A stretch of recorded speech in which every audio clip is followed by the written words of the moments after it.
They say Victor Calloway never runs. He walks into boardrooms and makes men sweat.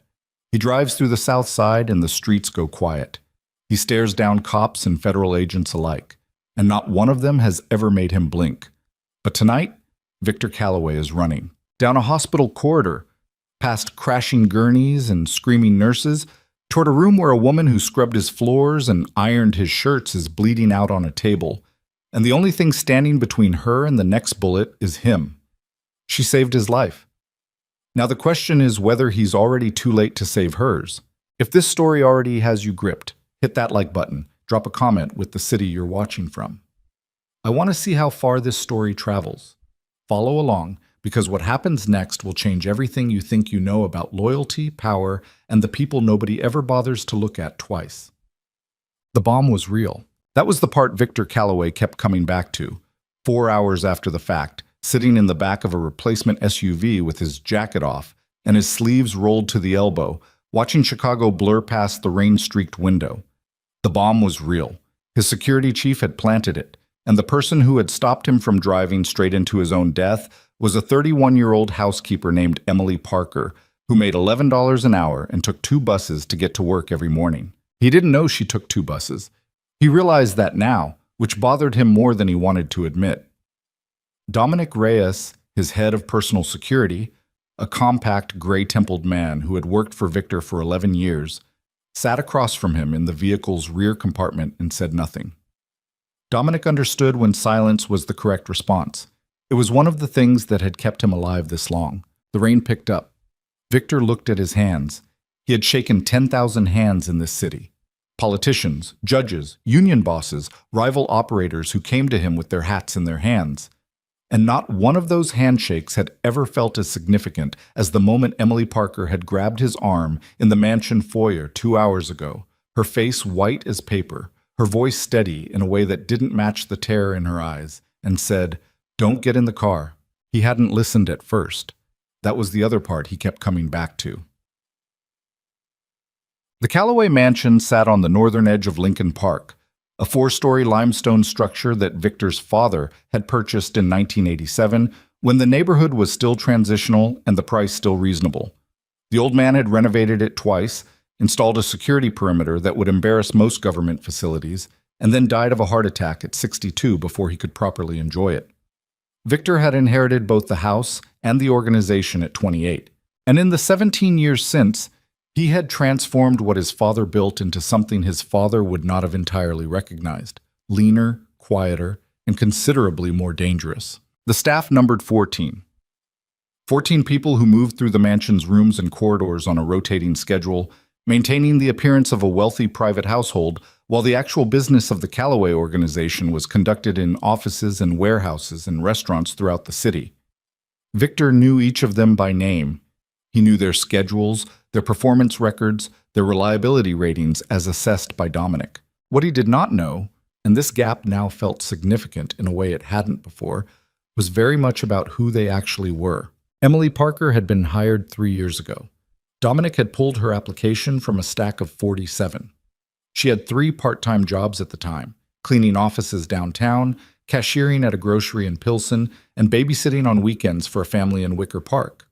She had no criminal record, no debt beyond a manageable student loan from a community college she had attended for 2 semesters before dropping out, and no family connections to any organization that would create a conflict. She was by every metric Dominic used a zero-risk hire. Victor had approved her without reading past the first line of the summary. He thought about that now, too. The morning had started the way most of his mornings started: early, cold, and already behind schedule. Victor was at his desk by 6, working through the overnight reports his network had generated. There were 3 items of note: a shipment delay out of the port that would require a conversation with the harbor master, a territorial dispute in Bridgeport that 2 of his lieutenants had failed to resolve, and an intelligence memo suggesting that a federal task force was sniffing around the edges of one of his legitimate holdings in the West Loop. None of it was crisis level. All of it required attention. He scheduled 4 calls before 9 and ate breakfast at his desk, which was a habit his doctor had told him 3 times to stop, and which he had no intention of stopping. Marcus Reed arrived at 7:15, as he did every morning. Marcus had been with the Calloway organization for 9 years. He had started as muscle, the kind of work that required a specific combination of size, discipline, and a certain vacancy behind the eyes that allowed a man to do what was necessary without taking too much of it home. But Marcus was smarter than he looked, and Victor had recognized it early. He had moved him through operations, through logistics, through 3 years running street-level enforcement before elevating him to security chief 2 years ago. The position came with an office, a salary that would have impressed a corporate VP, and direct access to Victor at any hour. Marcus used that access carefully and well, or so Victor had believed. That morning, Marcus entered the study with a leather portfolio and a cup of coffee he'd picked up from the kitchen, set both on the corner of Victor's desk, and ran through the day's security briefings with the same flat competence he brought to everything. 2 additional agents assigned to the evening event. A route change for the afternoon meeting, citing construction near the expressway. A reminder that the armored SUV had been serviced overnight and was ready in the garage. Victor had nodded through all of it. He'd asked 2 questions, both logistical. Marcus answered them and left. At no point did Marcus Reed look like a man who had spent the previous night overseeing the installation of a bomb in his employer's vehicle. Victor turned that over in his mind now, studying it the way you study a painting that looks normal until you notice the thing in the background that shouldn't be there. He had spent 17 years in a business that required him to read people accurately, and Marcus had sat in his study and lied to his face, and Victor had felt nothing. No flicker, no instinct, nothing. That bothered him more than the bomb. Emily Parker's shift started at 7 and ran until 3.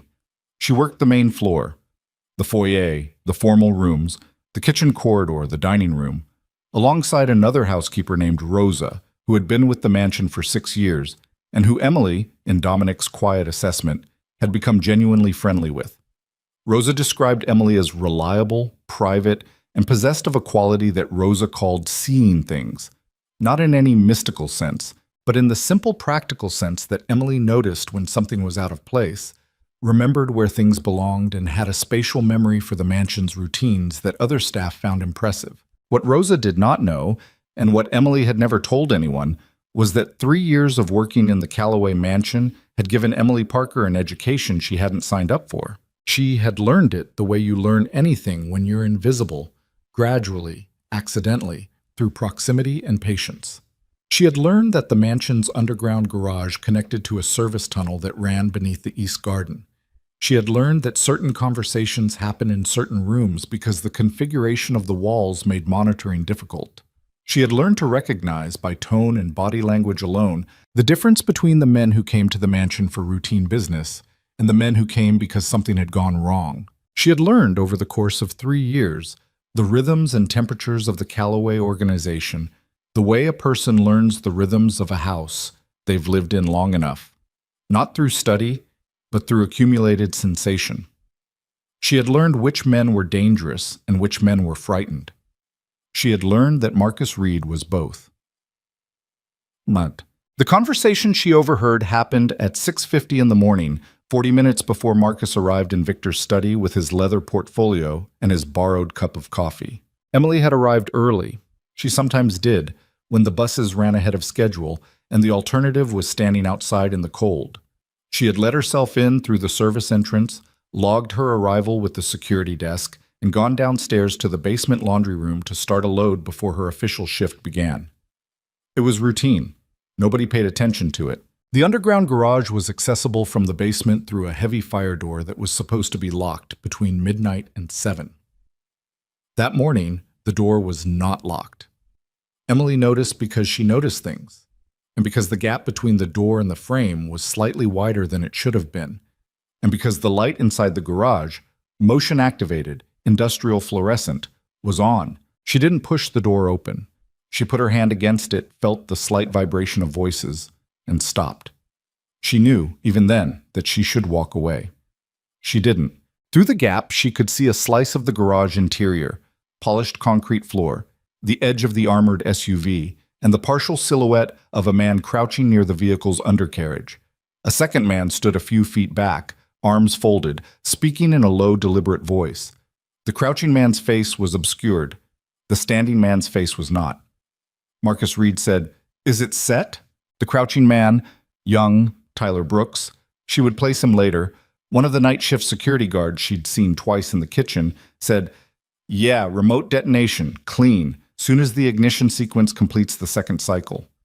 Marcus said, "No traces." Brooks said, "None." Marcus said, "Make sure you're off the property by 6:30. A pause. "If it works the way it's supposed to, nobody's going to be looking very hard at what happened in this garage. They're going to be looking at a crater." Brooks stood up. His hands were empty now. Whatever he had been doing beneath the vehicle was done. Emily pressed herself against the wall. She could not breathe properly. She was aware of her own heartbeat in a way that she had never been aware of it before. Loud, uneven, too close to the surface. She stood there for approximately 4 minutes after the voices stopped and the lights clicked off. Then she went back upstairs, sat in the laundry room, and stared at the wall. She had 2 hours before Victor Calloway would get into that vehicle. The question was not whether she believed what she had heard. She believed it completely, with a certainty that sat in her chest like something physical. The question, the one she turned over and over in the laundry room while the washing machine ran its cycle and the basement stayed quiet, was what she was going to do about it. The rational answer, the safe answer, the answer that any sensible person operating in any sensible situation would arrive at, was nothing. She was a housekeeper. She made $11 an hour. She had a mother in Pilsen with a bad hip and a younger brother at community college and an apartment with a radiator that made noises she'd been ignoring for 2 winters. She had no standing in this world, no leverage, no protection. She also knew what Marcus Reed was capable of, because 3 years in this mansion had taught her that too. If she said something and Marcus found out before anything could happen to him, she would not survive the week. She was almost certain of that. She was completely certain that no one would be looking for her with any particular urgency if she disappeared. A woman like her, from a neighborhood like hers, working a job like this one. People disappeared all the time. The city absorbed them. She thought about her mother, her brother, the radiator. She thought about Victor Calloway getting into that SUV. The thing about 3 years of watching people, really watching them, the way you watch when nobody knows you're there, is that you accumulate more than information. You accumulate something harder to name. She had watched Victor Calloway conduct business she didn't entirely understand and wouldn't have approved of in another life.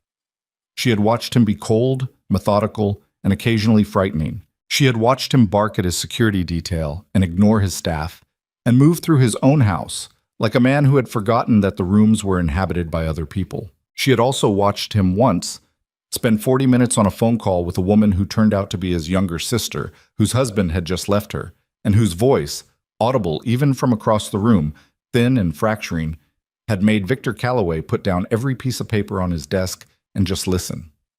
Not talk, just listen, for 40 minutes, until his sister ran out of things to say. Emily didn't think that was the whole story of Victor Calloway. She didn't think anyone was the whole story. But it was a piece of one. And it was the piece she was holding when she stood up from the laundry room floor, smoothed her uniform, and walked upstairs to do the most dangerous thing she had ever done in her life. She found him in the foyer at 8:53. She knew it was 8:53 because she had checked the clock in the kitchen 3 times on the way, as if the time mattered, as if having the number fixed in her mind gave her something to hold on to. Victor was moving toward the front door with the particular velocity of a man who has his day fully mapped and expects no interference.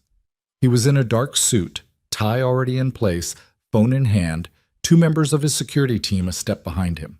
He did not look at Emily when she appeared in the foyer. She was furniture to him in that moment. She was the floor. She said, "Mr. Calloway."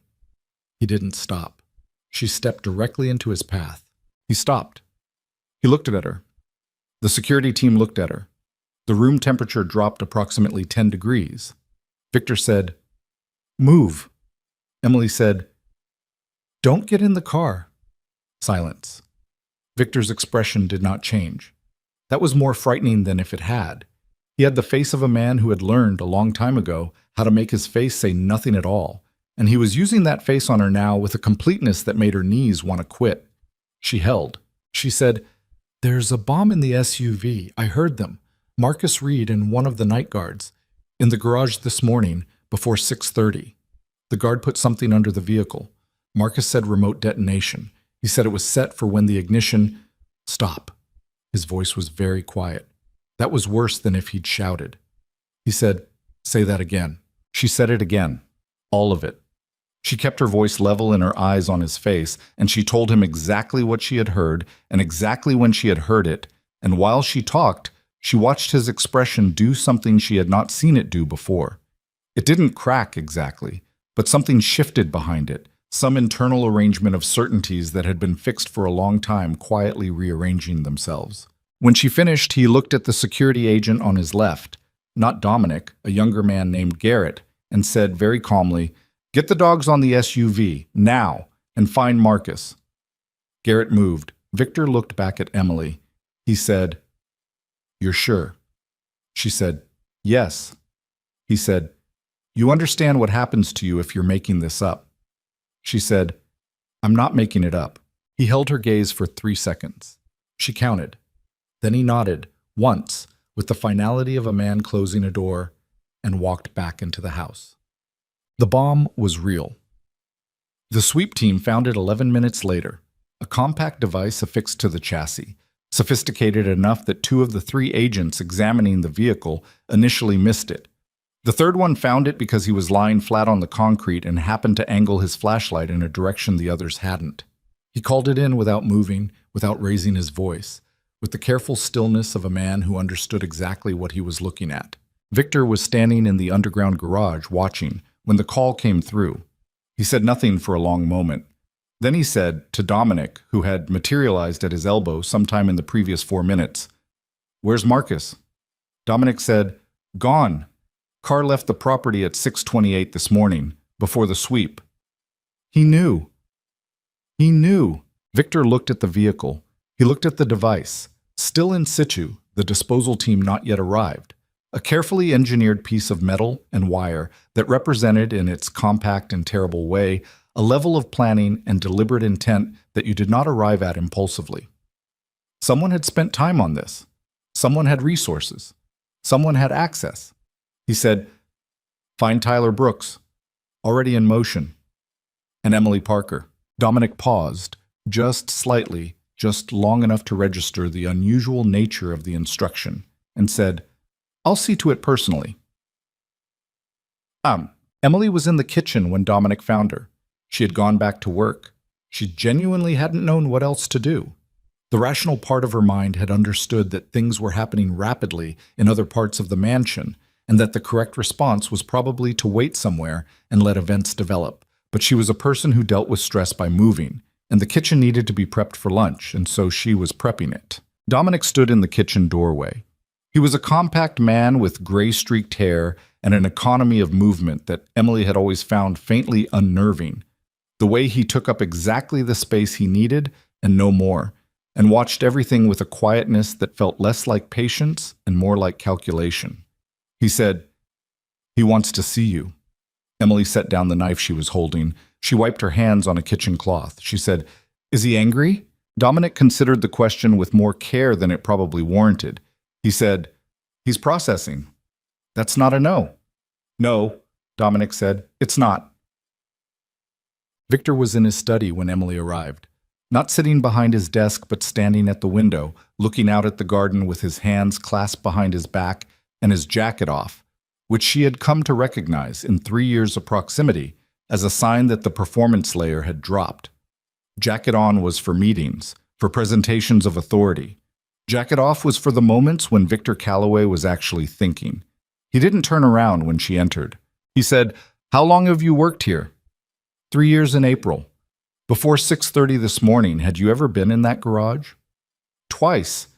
Once when I was asked to retrieve something from one of the storage units down there, and once when I got lost my first week and ended up going through the wrong door. Did Marcus know you were there this morning? No, I don't think so. I didn't make any noise. I went back upstairs through the same door. Why didn't you come to me immediately? The question was asked without inflection. No accusation, no real curiosity, just a flat query that expected an accurate answer. She gave him one. Because I spent 2 hours trying to decide if I was going to say anything at all. He turned around. He looked at her for a long moment. His face was doing the careful neutral thing again, but there was something underneath it now that she couldn't quite read, something that was working through several things at once. He said, "And what decided it?" She said, "I kept thinking about how you'd probably die on the way to whatever meeting you had, and I didn't want to have done nothing. That's not self-interest." "No. Most people in your position would have decided self-interest was the appropriate framework." "I know," Emily said. "I almost did." He was quiet for a moment. Then he said, "You're going to move to a safe house. Today. Dominic will arrange it. You won't be going back to your apartment or making contact with anyone you know until this is handled." Emily said, "What does handled mean?" Victor said, "It means I find Marcus and find out who he was working for. It means anyone connected to this morning is gone by the end of the week." She absorbed that. She said, "And me?" "You'll be protected." "For how long?" "Until it's handled." She looked at him. He looked at her. The gap between their respective understandings of the word handled was probably significant, and they both knew it, and neither of them addressed it. She said, "Okay." He said, "Don't leave the safe house. Don't go anywhere without a security detail. Don't make calls on your personal phone. Dominic will give you a clean one." She said, "Mr. Calloway." "What?" "I wasn't fishing for anything. When I stopped you, I didn't want to have done nothing."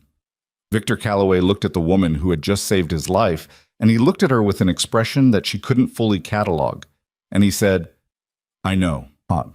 The safe house was in Logan Square, a 3-bedroom unit on the 3rd floor of a building that Dominic described, with characteristic understatement, as managed by people we trust. 2 agents downstairs, 2 on the floor, and 1 who would be staying in the unit itself. A woman named Carmen, who had the build of someone who did unpleasant things professionally and the manner of someone who had stopped pretending otherwise. Emily arrived at the safe house at noon. By 3 o'clock, she had reorganized the kitchen, identified 2 structural security problems with the apartment's layout that she relayed to Carmen with an apologetic precision that Carmen found surprising enough to actually note, and spent approximately 45 minutes sitting on the edge of the bed in the room they had given her, looking at the clean phone Dominic had provided, thinking about her mother. She did not call her mother. She understood why she couldn't. She understood also that the situation was larger than she had been told, that whatever Marcus Reed had set in motion, whatever Victor was now working to untangle, it involved more than one man with a grievance and the means to act on it.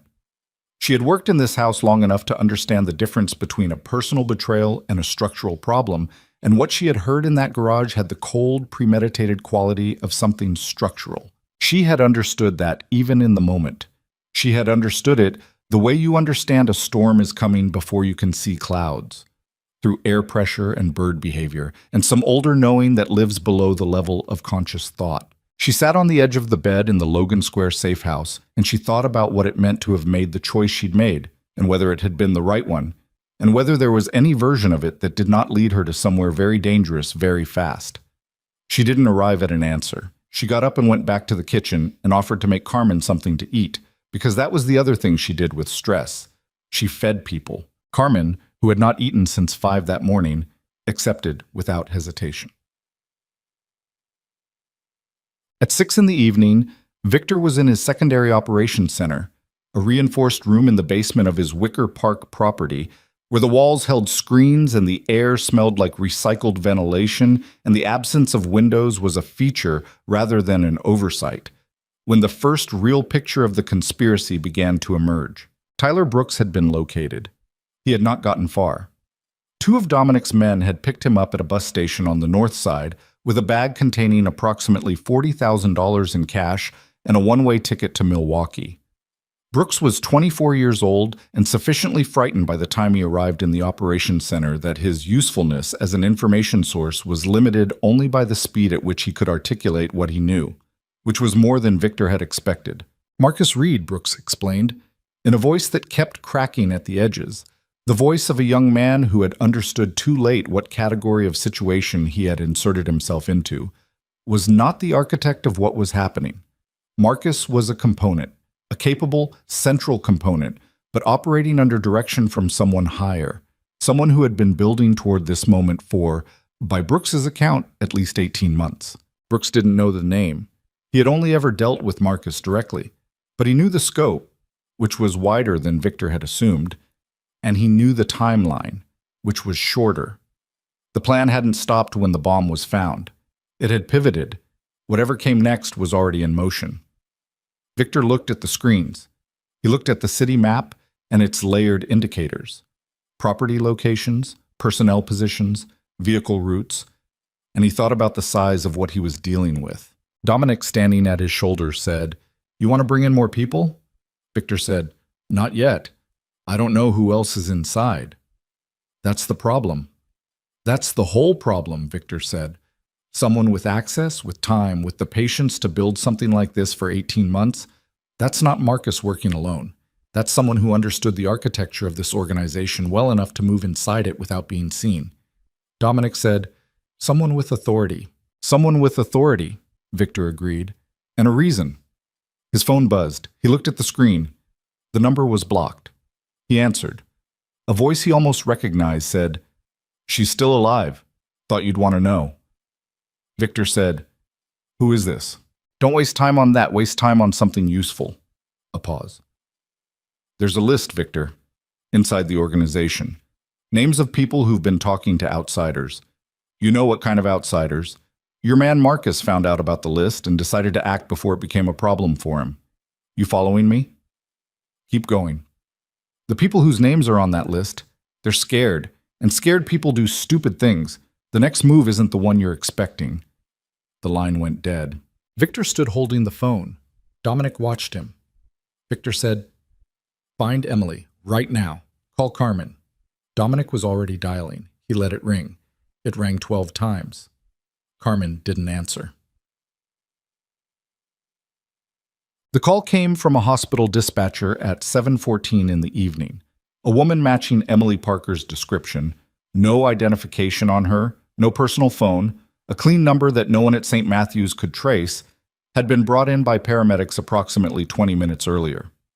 She had been found in an alley 4 blocks from the Logan Square safe house. Multiple blunt force injuries, compromised breathing, unconscious. Status, critical. Victor got the call from the St. Matthew's admissions desk because she had, at some point before losing consciousness, managed to say 2 words that the paramedic noted in his report and that the admissions clerk had followed up on against all probability. The 2 words were Calloway. Victor. Victor was in the car before Dominic finished reading the report aloud. He didn't put his jacket back on. He moved through the hospital lobby the way a weather system moves. Not rushing, exactly. Not slow, but with a mass and a direction that made the space around him reorganize itself by instinct. Nurses stepped aside. A doctor started to ask something and then looked at Victor's face and decided not to. He found her room on the 4th floor. He stood in the doorway. Emily Parker lay connected to monitors and IV lines, her face a geography of bruises, her breathing mechanical and even and terrifyingly fragile sounding. The left side of her face was swollen nearly shut. There was a long laceration across her collarbone that had been cleaned and closed. Her right hand, lying open on the blanket, held a torn scrap of fabric, blue-black silk, the kind of material that was not bought cheaply, pressed between her fingers with the grip of someone who had grabbed it in a moment of desperate fading intention. Victor looked at that fabric. He recognized it, not the specific piece, the pattern, the weave, the hand of the cloth. It was from a tie. One of 3 ties, custom made from a particular supplier, presented as a gift to senior members of his organization at a dinner last year. Symbolic. Exclusive. A small gesture of belonging. He reached into his jacket, the jacket Dominic had pressed into his hands on the way out of the building, the jacket he had shrugged on without thinking, and his fingers found the same material, same weave, same weight. He counted the men who had received those ties. He counted 6 names. One of them was the person who had ordered Emily Parker beaten in an alley. One of them was the person who had been building against him for 18 months. One of them was in this organization right now, tonight, thinking themselves untouchable. Victor Calloway stood in the doorway of Emily Parker's hospital room, and he looked at the torn scrap of fabric in her hand, and he felt something he had not felt in a very long time shift inside his chest. Something old and cold and entirely patient, The part of him that had survived 17 years in a business that ate people alive, the part that never panicked and never rushed and never made its move until the moment was exactly right. He looked at Dominic. He said, "Well, close the floor." Then he walked to the chair beside Emily's bed, sat down, and waited. Outside, the Chicago rain came down hard against the hospital windows, and somewhere in the city, the man who had put her here was already making his next mistake. The floor went quiet in 11 minutes. That was how long it took Dominic to coordinate with hospital administration. Position 4 agents at the stairwell exits, 2 at the elevator bank, and 1 outside the door of Emily Parker's room with instructions that were simple enough to follow without clarification. Nobody enters without Dominic's direct authorization, and if anyone pushes back on that, they are to be held where they stand until someone with more authority arrives to sort it out. The head nurse on the 4th floor, a broad-shouldered woman in her 50s named Pauline, who had worked ICU for 22 years and had encountered most categories of difficult situation the job could produce, came to find Victor 12 minutes after the floor was secured. She stood in the doorway of Emily's room with her arms folded and her expression set in the particular configuration that indicated she was prepared to be reasonable, but not indefinitely. She said, "I need to understand what's happening on my floor." Victor looked up from the chair. He said, "A patient is being protected." "From what?" "From whatever put her here." Pauline looked at Emily. She looked at Victor. She looked at the agent visible through the window of the room door, standing with his back to the corridor and his hands at his sides. She said, "Is she in immediate danger?" Victor said, "I don't know yet. That's why the floor is closed. I have other patients. Your other patients are fine. No one comes in or out without clearance. That's the arrangement." "I wasn't aware we had an arrangement." "We do now," Victor said. Not unkindly, just with the finality of someone who was not going to be moved. Pauline held his gaze for a moment. Then she said, "If her condition changes, my team needs unrestricted access to this room." "Agreed. If I determine that any of your people are interfering with patient care, they won't be." She held the look another beat. Then she uncrossed her arms, nodded once, and left. Victor watched her go. He had dealt with harder negotiations. He had also dealt with people who had more actual power in their particular domain than they recognized. And Pauline struck him as one of those people, which meant the agreement he'd made needed to be honored precisely. He turned back to Emily's bed. Her breathing had steadied since he arrived. Still mechanical sounding, still wrong in the particular way that a body fighting for equilibrium sounds wrong. But the monitors were holding their lines, and the attending physician had said, with the careful optimism of someone who had learned not to promise things in ICU, that the next 4 hours would tell them more than the last 2. Victor sat with his elbows on his knees and looked at her hand, the one still loosely holding the torn fabric, and thought about 6 names. Dominic came in at 8:40 with a tablet and a face that had moved past its usual economy of expression into something flatter and more deliberate, which Victor had learned over 11 years meant the information was bad in a specific way. Not chaotic bad, but structured bad, the kind of bad that had been built with intention. He said, "Nathan Hayes." Victor said, "Talk." Dominic sat in the second chair, the one the nurses used when they needed to chart at the bedside, and turned the tablet so Victor could see the screen. "I pulled the security logs from the last 6 months, full access records, vehicle movements, communication metadata where we have it. I was looking for patterns consistent with someone building a coalition inside the organization without triggering the standard flags." He paused. "Nathan's name comes up 47 times in contexts where it shouldn't." Victor said, 47. Meetings that weren't logged. A vehicle registered to one of his personal holdings appearing near 3 locations we later identified as connected to Marcus Reed. Twice at the port, once near the Bridgeport situation that your 2 lieutenants couldn't resolve, which now looks less like incompetence and more like someone with authority over both of them, making sure resolution wasn't possible. Victor looked at the screen. He looked at the movement logs. He looked at the dates.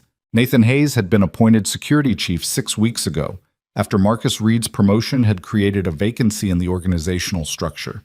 He was 51, had run logistics and external relations for the organization for 7 years, and had been, in Victor's assessment, in Dominic's assessment, in the assessment of everyone who evaluated these things, exactly the right person for the role. Measured, strategic, completely loyal, 18 months. He was building this before Marcus moved, Victor said.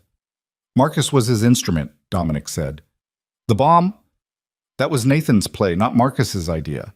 Marcus had the access and the willingness. Nathan provided the direction and the resources.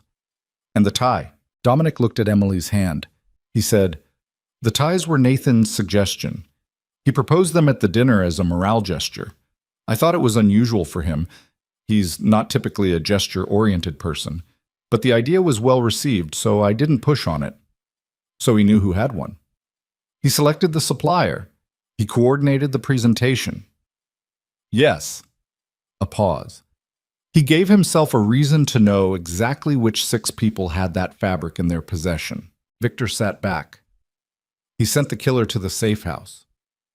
The timeline fits. Carmen was found in the building's service stairwell. Subdued. She's alive. She's being treated. But whoever took her out did it fast and clean. Professional. The 2 agents downstairs were handled at the same time within a 90-second window.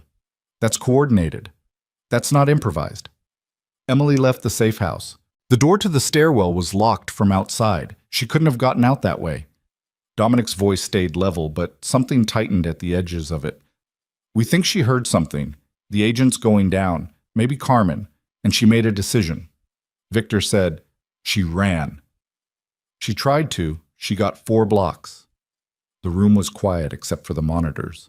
Victor said, who knew about the safe house? 6 people confirmed. Myself, Garrett, Carmen, 2 agents who transported her, and Nathan, who as security chief receives all safe house assignments automatically as part of the operational protocol I established before I understood. Dominic stopped. He put the tablet down on his knee. Before I understood that the protocol was a problem. The silence that followed was not comfortable. It was the silence of 2 men who had worked together for 11 years, absorbing the specific weight of a mistake that had cost someone something they couldn't take back. Victor said, you didn't know. I should have flagged it. You didn't know, Victor said again. It wasn't absolution. It was a statement of operational fact delivered without inflection, and Dominic received it as such, which was the only way either of them knew how to move forward in a moment like this. At 9:15, Victor's phone rang. Not the clean phone, his personal one, the number known to fewer than 20 people, all of them within the organization or connected to it in ways that had been extensively vetted. The number on the screen belonged to Nathan Hayes. Victor looked at it for 3 rings. Then he answered. Nathan said, I heard about the hospital. I'm sorry, Victor. Genuinely. His voice was the same as it always was. Moderate, unhurried, carrying the slight gravelly quality of a man who had smoked for 20 years and quit a decade ago, and whose voice still carried the memory of it. Victor had sat across from that voice in 50 meetings. He had trusted that voice with information that could have dismantled his organization. Victor said, Where are you? At the tower. I came in when I heard about the incident. Figured you'd want senior people operational through the night. Thoughtful. It's a bad situation. I want to help. Victor looked at Dominic, who was already on a secondary phone, already pulling the tower's internal camera feeds. He would know within 3 minutes whether Nathan was actually there. Victor said, What do you know about what happened to Emily Parker? A pause. Measured, but not too long. The pause of a man who is deciding what level of concern to perform. Only what Garrett briefed the senior team on an hour ago. She was the housekeeper who flagged the vehicle. She was being protected and someone got to her. Another pause. Do we know who? We're working on it. Is she going to make it? Doctors aren't sure yet. Shame, Nathan said. She was brave. What she did this morning, that took guts. Victor said, It did. You need me to coordinate anything from here? I can run the overnight command if you want to stay at the hospital. I'll be in touch, Victor said, and ended the call. Dominic looked up from his secondary phone. He said, He's there. Northwest conference room on the 14th floor. 2 men with him. I don't have IDs on them yet. The camera angle is partial. Unknown men in the tower at 9 in the evening. In a room that doesn't have a direct sight line to the main security desk. Victor stood up from the chair. He moved to the window and stood with his back to the room, looking out at the city. The towers lit against the dark, the expressway lights, the particular orange wash of a Chicago night sky that people who grew up here either loved or associated with everything they'd left behind. He said, "He called to take my temperature." "Yes." "He wants to know how much I know." "He knows about the safe house. He knows about Emily. He doesn't know about Brooks yet." Dominic checked something on his phone. "Brooks is still contained. He's been moved to the secondary location." "Good." Victor turned around. "Nathan thinks he's still ahead of this.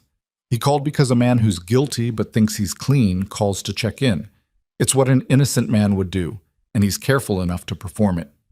He looked at Emily again, at the steady, terrible patience of her unconscious breathing, at the fragment of blue-black silk still pressed between her fingers.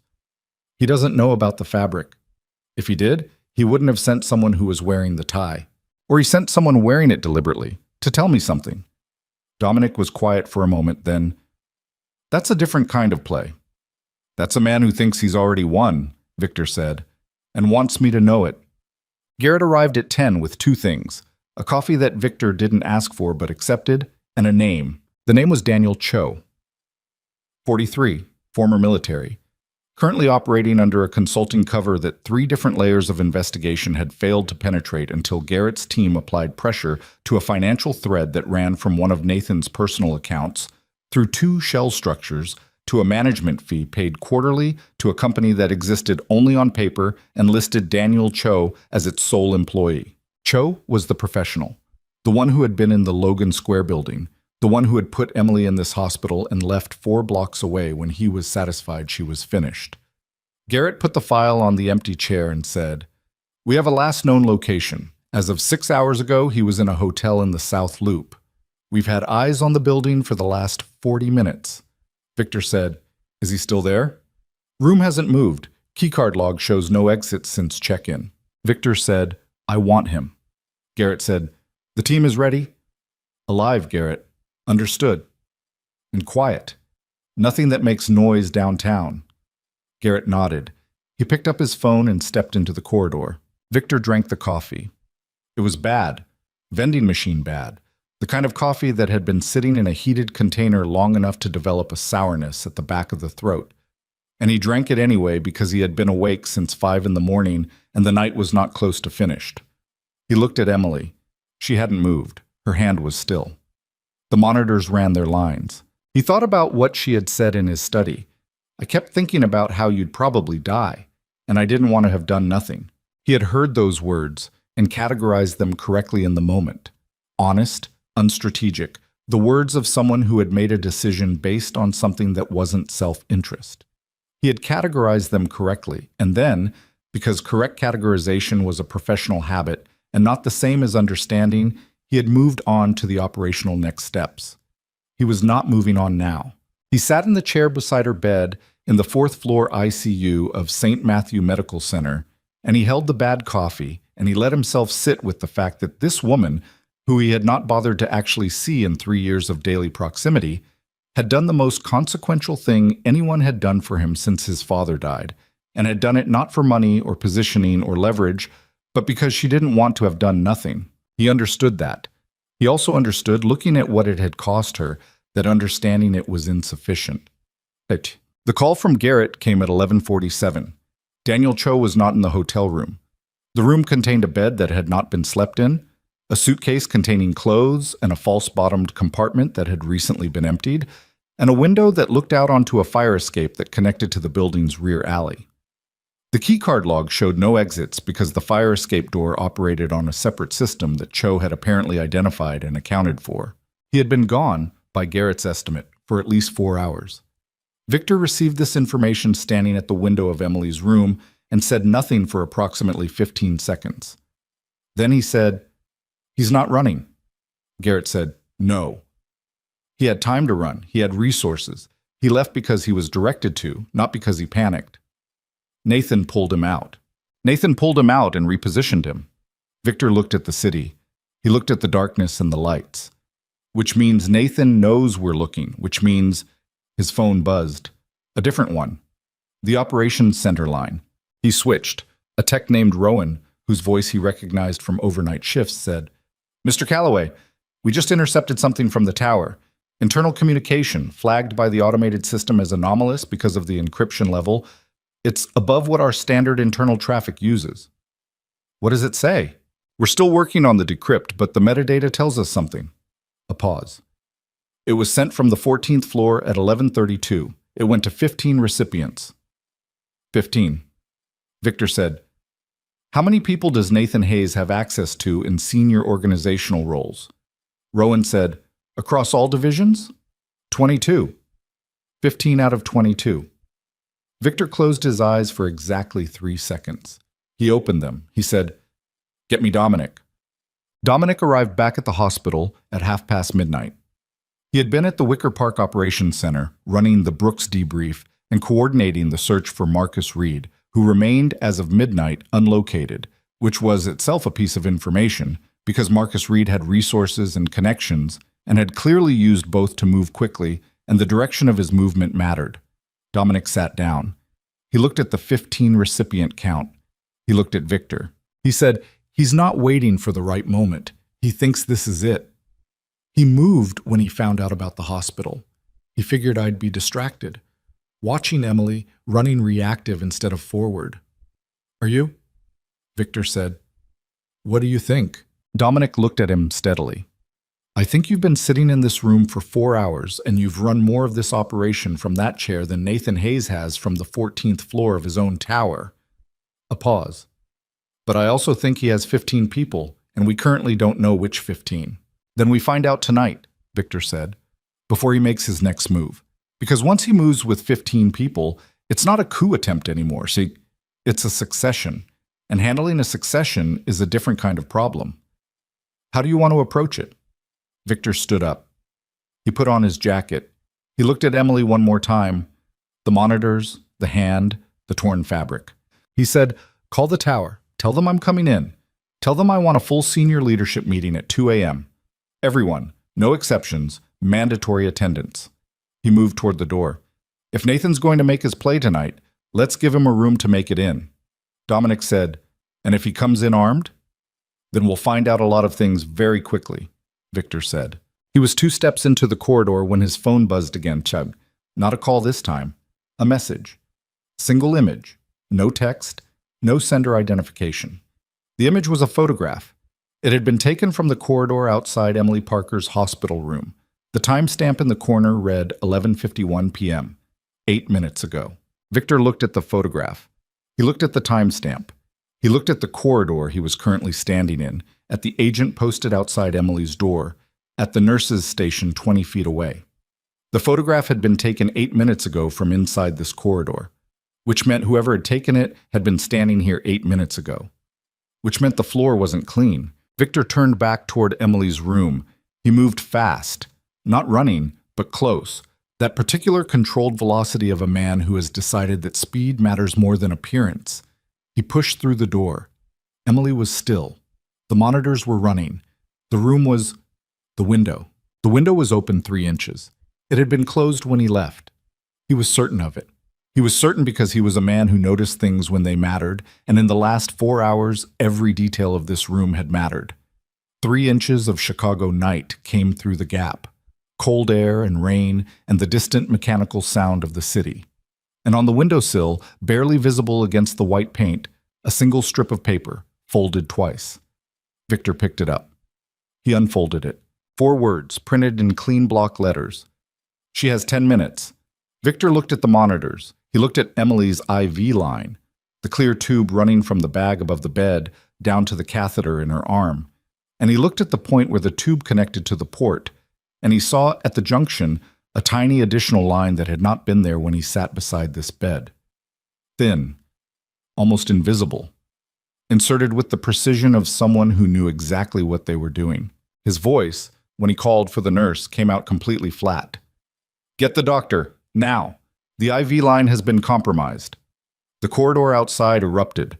Pauline appeared in the doorway within seconds, took one look at what Victor was pointing at, and started shouting instructions that cleared the room of everything except medical personnel and the particular focused chaos of people trying to stop something that had already started.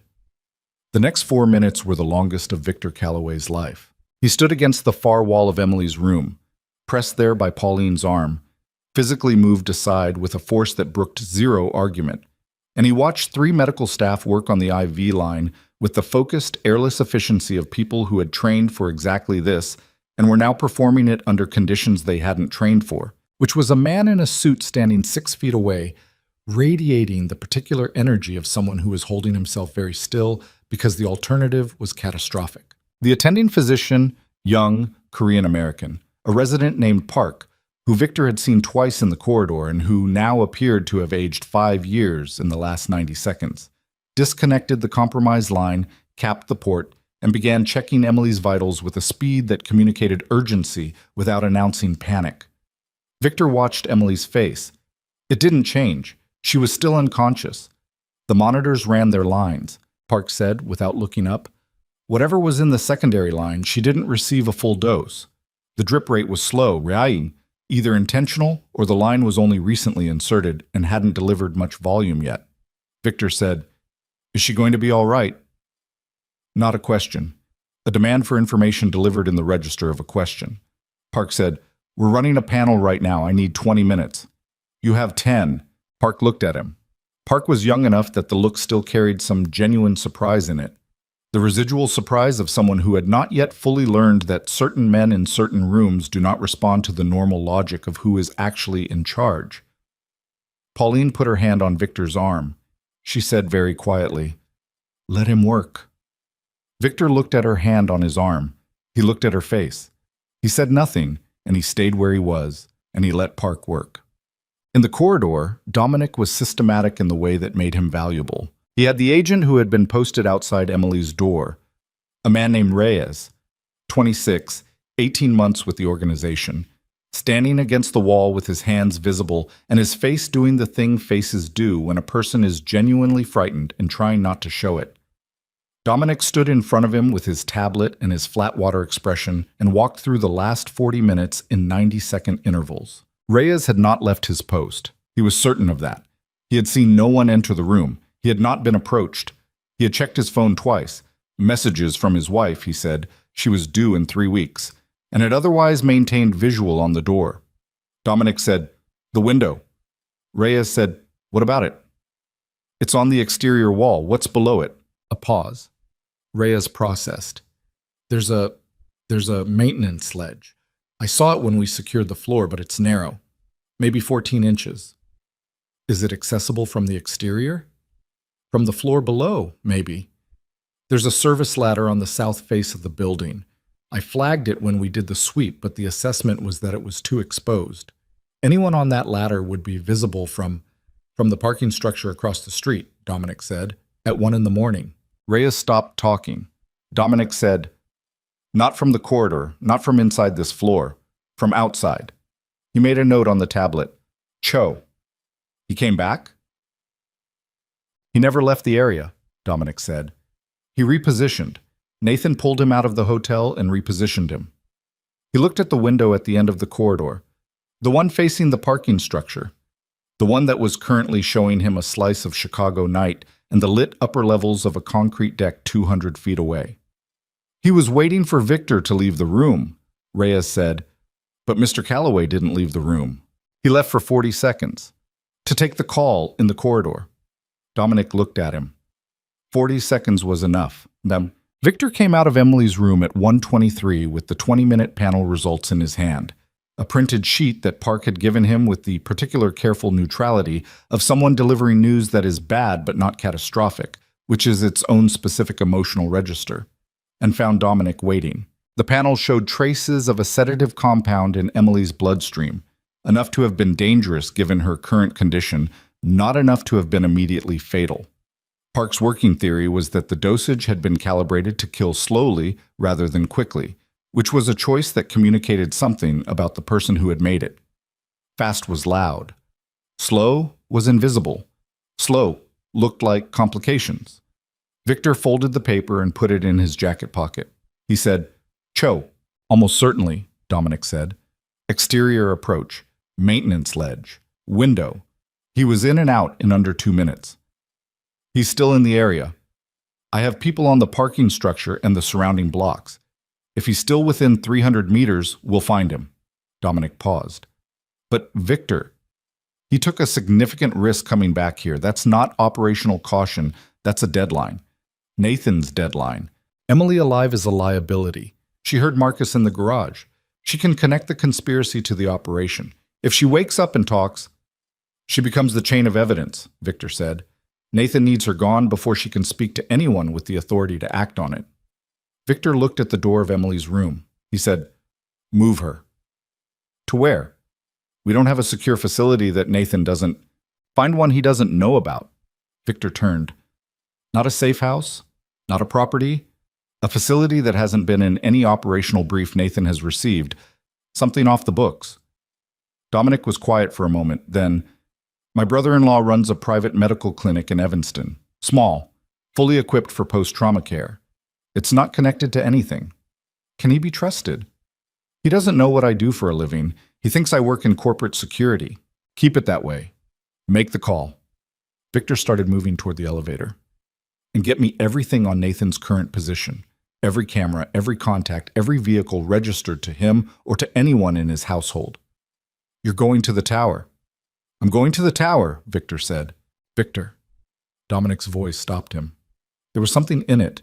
Not hesitation. Dominic didn't hesitate, but a weight. Nathan has 15 people, senior people, people who have been with this organization for years. When you walk into that building, I know. I'm not sure you can walk out of it the same way you walked in. Victor looked at him. He said, "I know that too." He pressed the elevator button and waited, and the elevator came, and he got in. The Callaway Tower stood 42 stories above downtown Chicago, a glass and steel structure that Victor's father had acquired the naming rights to in 1994 as a statement about permanence. The organization's legitimate holdings occupied 7 floors. The upper executive suites occupied 3 more. The 14th floor, the one Nathan Hayes had chosen for his 1152 communication to 15 recipients, was officially designated as a conference and strategy center, which meant it had soundproofing, multiple exit routes, and a communications infrastructure that had been built to operate independently of the building's main systems. Nathan had chosen it with knowledge. Victor rode up in the executive elevator alone because Dominic was managing the Emily transfer and Garrett was coordinating the exterior search for Cho, and because Victor had made a calculation that arriving with a visible security force was the wrong signal. He needed Nathan to believe for as long as possible that this was a meeting, not a confrontation, a meeting. The lobby had been quiet, skeleton overnight staff, 2 security guards who had waved him through with the automatic deference of people who had been doing it for years and had never had a reason to think about it. The elevator ride took 41 seconds. Victor counted them. The 14th floor corridor was lit at full brightness despite the hour. That was wrong. Overnight protocol dimmed the corridor lighting to 40%. Full brightness meant people had been in the corridor recently, within the last 30 minutes, and had not reset the override. Victor stood in the corridor and looked at the length of it. 12 doors. The conference room at the far end. Through the frosted glass panel beside the door, light. He walked. He did not knock. He put his hand on the door handle and he opened it. Nathan Hayes was standing at the head of the conference table. He was 51 years old, medium height, with the lean build of a man who had always taken care of himself without making a performance of it. His hair was silver gray and his face was the kind of face that had probably been unremarkable at 30 and had become, with age, the kind of face you remembered. Defined, controlled, capable of warmth and equally capable of its absence. He was wearing the tie, the blue-black silk tie from last year's dinner, and he was wearing it at 2 a.m. in an empty conference room. And Victor noticed that the moment he walked in and filed it and did not react to it, 4 men stood at various positions around the room. Victor recognized 2 of them, senior personnel, one from logistics, one from the Eastern District operations. The other 2 were unknown, large positioned near the room's secondary exit, not dressed like organizational staff. Cho's colleagues, possibly. Nathan looked at Victor with an expression that moved through something quickly: surprise, recalibration, performance, and settled on a version of professional concern. He said, Victor, I didn't expect you until morning." Victor said, "Where's Marcus?" Not a greeting, not a preamble, just the question, dropped into the room like something heavy. Nathan said, "I don't know. The team is looking." "He's yours," Victor said. "He was always yours. The bomb, the safe house, the man on the exterior ledge at St. Matthew's tonight. All of it traces back through Marcus and through Cho and through the money you've been moving for the last 18 months. He walked to the table. He did not sit. "I want to know where Marcus is, because Marcus can fill in the pieces you're going to tell me you don't know about." The room was very still. Nathan said, "That's a serious accusation." "It's not an accusation," Victor said. "It's a summary. The accusation phase is finished." Something shifted in Nathan's face. The performance layer, the professional concern, the practice neutrality, didn't crack exactly, but it moved. Like a mask that has been worn long enough to leave an impression, and when it's removed, the impression remains, but the mask is gone. He said, "How much do you actually have?" "Enough to end this conversation in two different ways. One of them is better for you than the other. You came here alone. I came here to give you a choice." Nathan was quiet for 4 seconds. Victor counted those too. Then Nathan said, "You built something extraordinary, Victor, genuinely. Your father built a foundation and you built something extraordinary on top of it, but you're not what this organization needs anymore. You're reactive, you're sentimental." His eyes moved to Victor's jacket pocket, where the folded paper from the hospital panel was. "A housekeeper. You shut down an entire hospital floor for a housekeeper. She saved my life. She's a liability. She's a thread. Every person who knows what happened in that garage is a thread that someone can pull." He spread his hands, a reasonable gesture, a here is my logic gesture. "I've been in this organization for 9 years. I know how it runs. I know what it needs. What I did, everything I've done over the last 18 months, was to build something that would survive past you, past your attachments, past your—" "Stop." Victor's voice was not loud. It was the opposite of loud. It had the quality of a door closing, definitive, mechanical, the sound of a thing that was finished. He said, "Tell me where Marcus is." Nathan looked at him for a long moment. Then he looked at the 2 men near the secondary exit and gave them a nod that was very small and very clear. The man from logistics moved first, or started to. Victor had already moved because he had been watching the logistics man's weight shift for the previous 20 seconds and had calculated the likely direction, and he moved to intercept before the initiation was complete. And what followed was not a fight in any cinematic sense, but a brutal, grinding, furniture-crashing minute and 40 seconds of 2 men trying to damage each other in a confined space. And Victor took hits that he would feel for a week, and he delivered ones that ended the logistics man's participation immediately and the Eastern District man's 30 seconds later. The 2 unknown men did not move. Nathan did not move. Victor stood in the wreckage of a conference room chair, breathing hard, with a cut above his left eyebrow that was running blood in a thin line down toward his cheekbone. He looked at Nathan. He looked at the 2 unknown men. He said to the unknown men, "Leave." They looked at Nathan. Nathan said nothing. They left. The room was quiet except for Victor's breathing and the distant sound of Chicago through the tower glass. Nathan sat down. He sat down in the chair at the head of the table with the deliberate, considered movement of a man who was recalibrating in real time, assessing what had just happened, assessing what it meant, assessing what options remained. Victor pulled out a chair across from him and sat. He pressed the back of his wrist against the cut above his eyebrow. His wrist came away red. He looked at it and set it on the table. He said, "The 15 people you messaged at 11:52. Nathan said, "What about them? How many of them are actually committed to what you were planning, and how many of them received your message and immediately started looking for a way to distance themselves?" A pause. "Because I know these people," Victor said. "I've known most of them for years, and I know that an encrypted message at midnight from a security chief who is actively being investigated, which they will know by now, some of them will know, does not read as a strength play.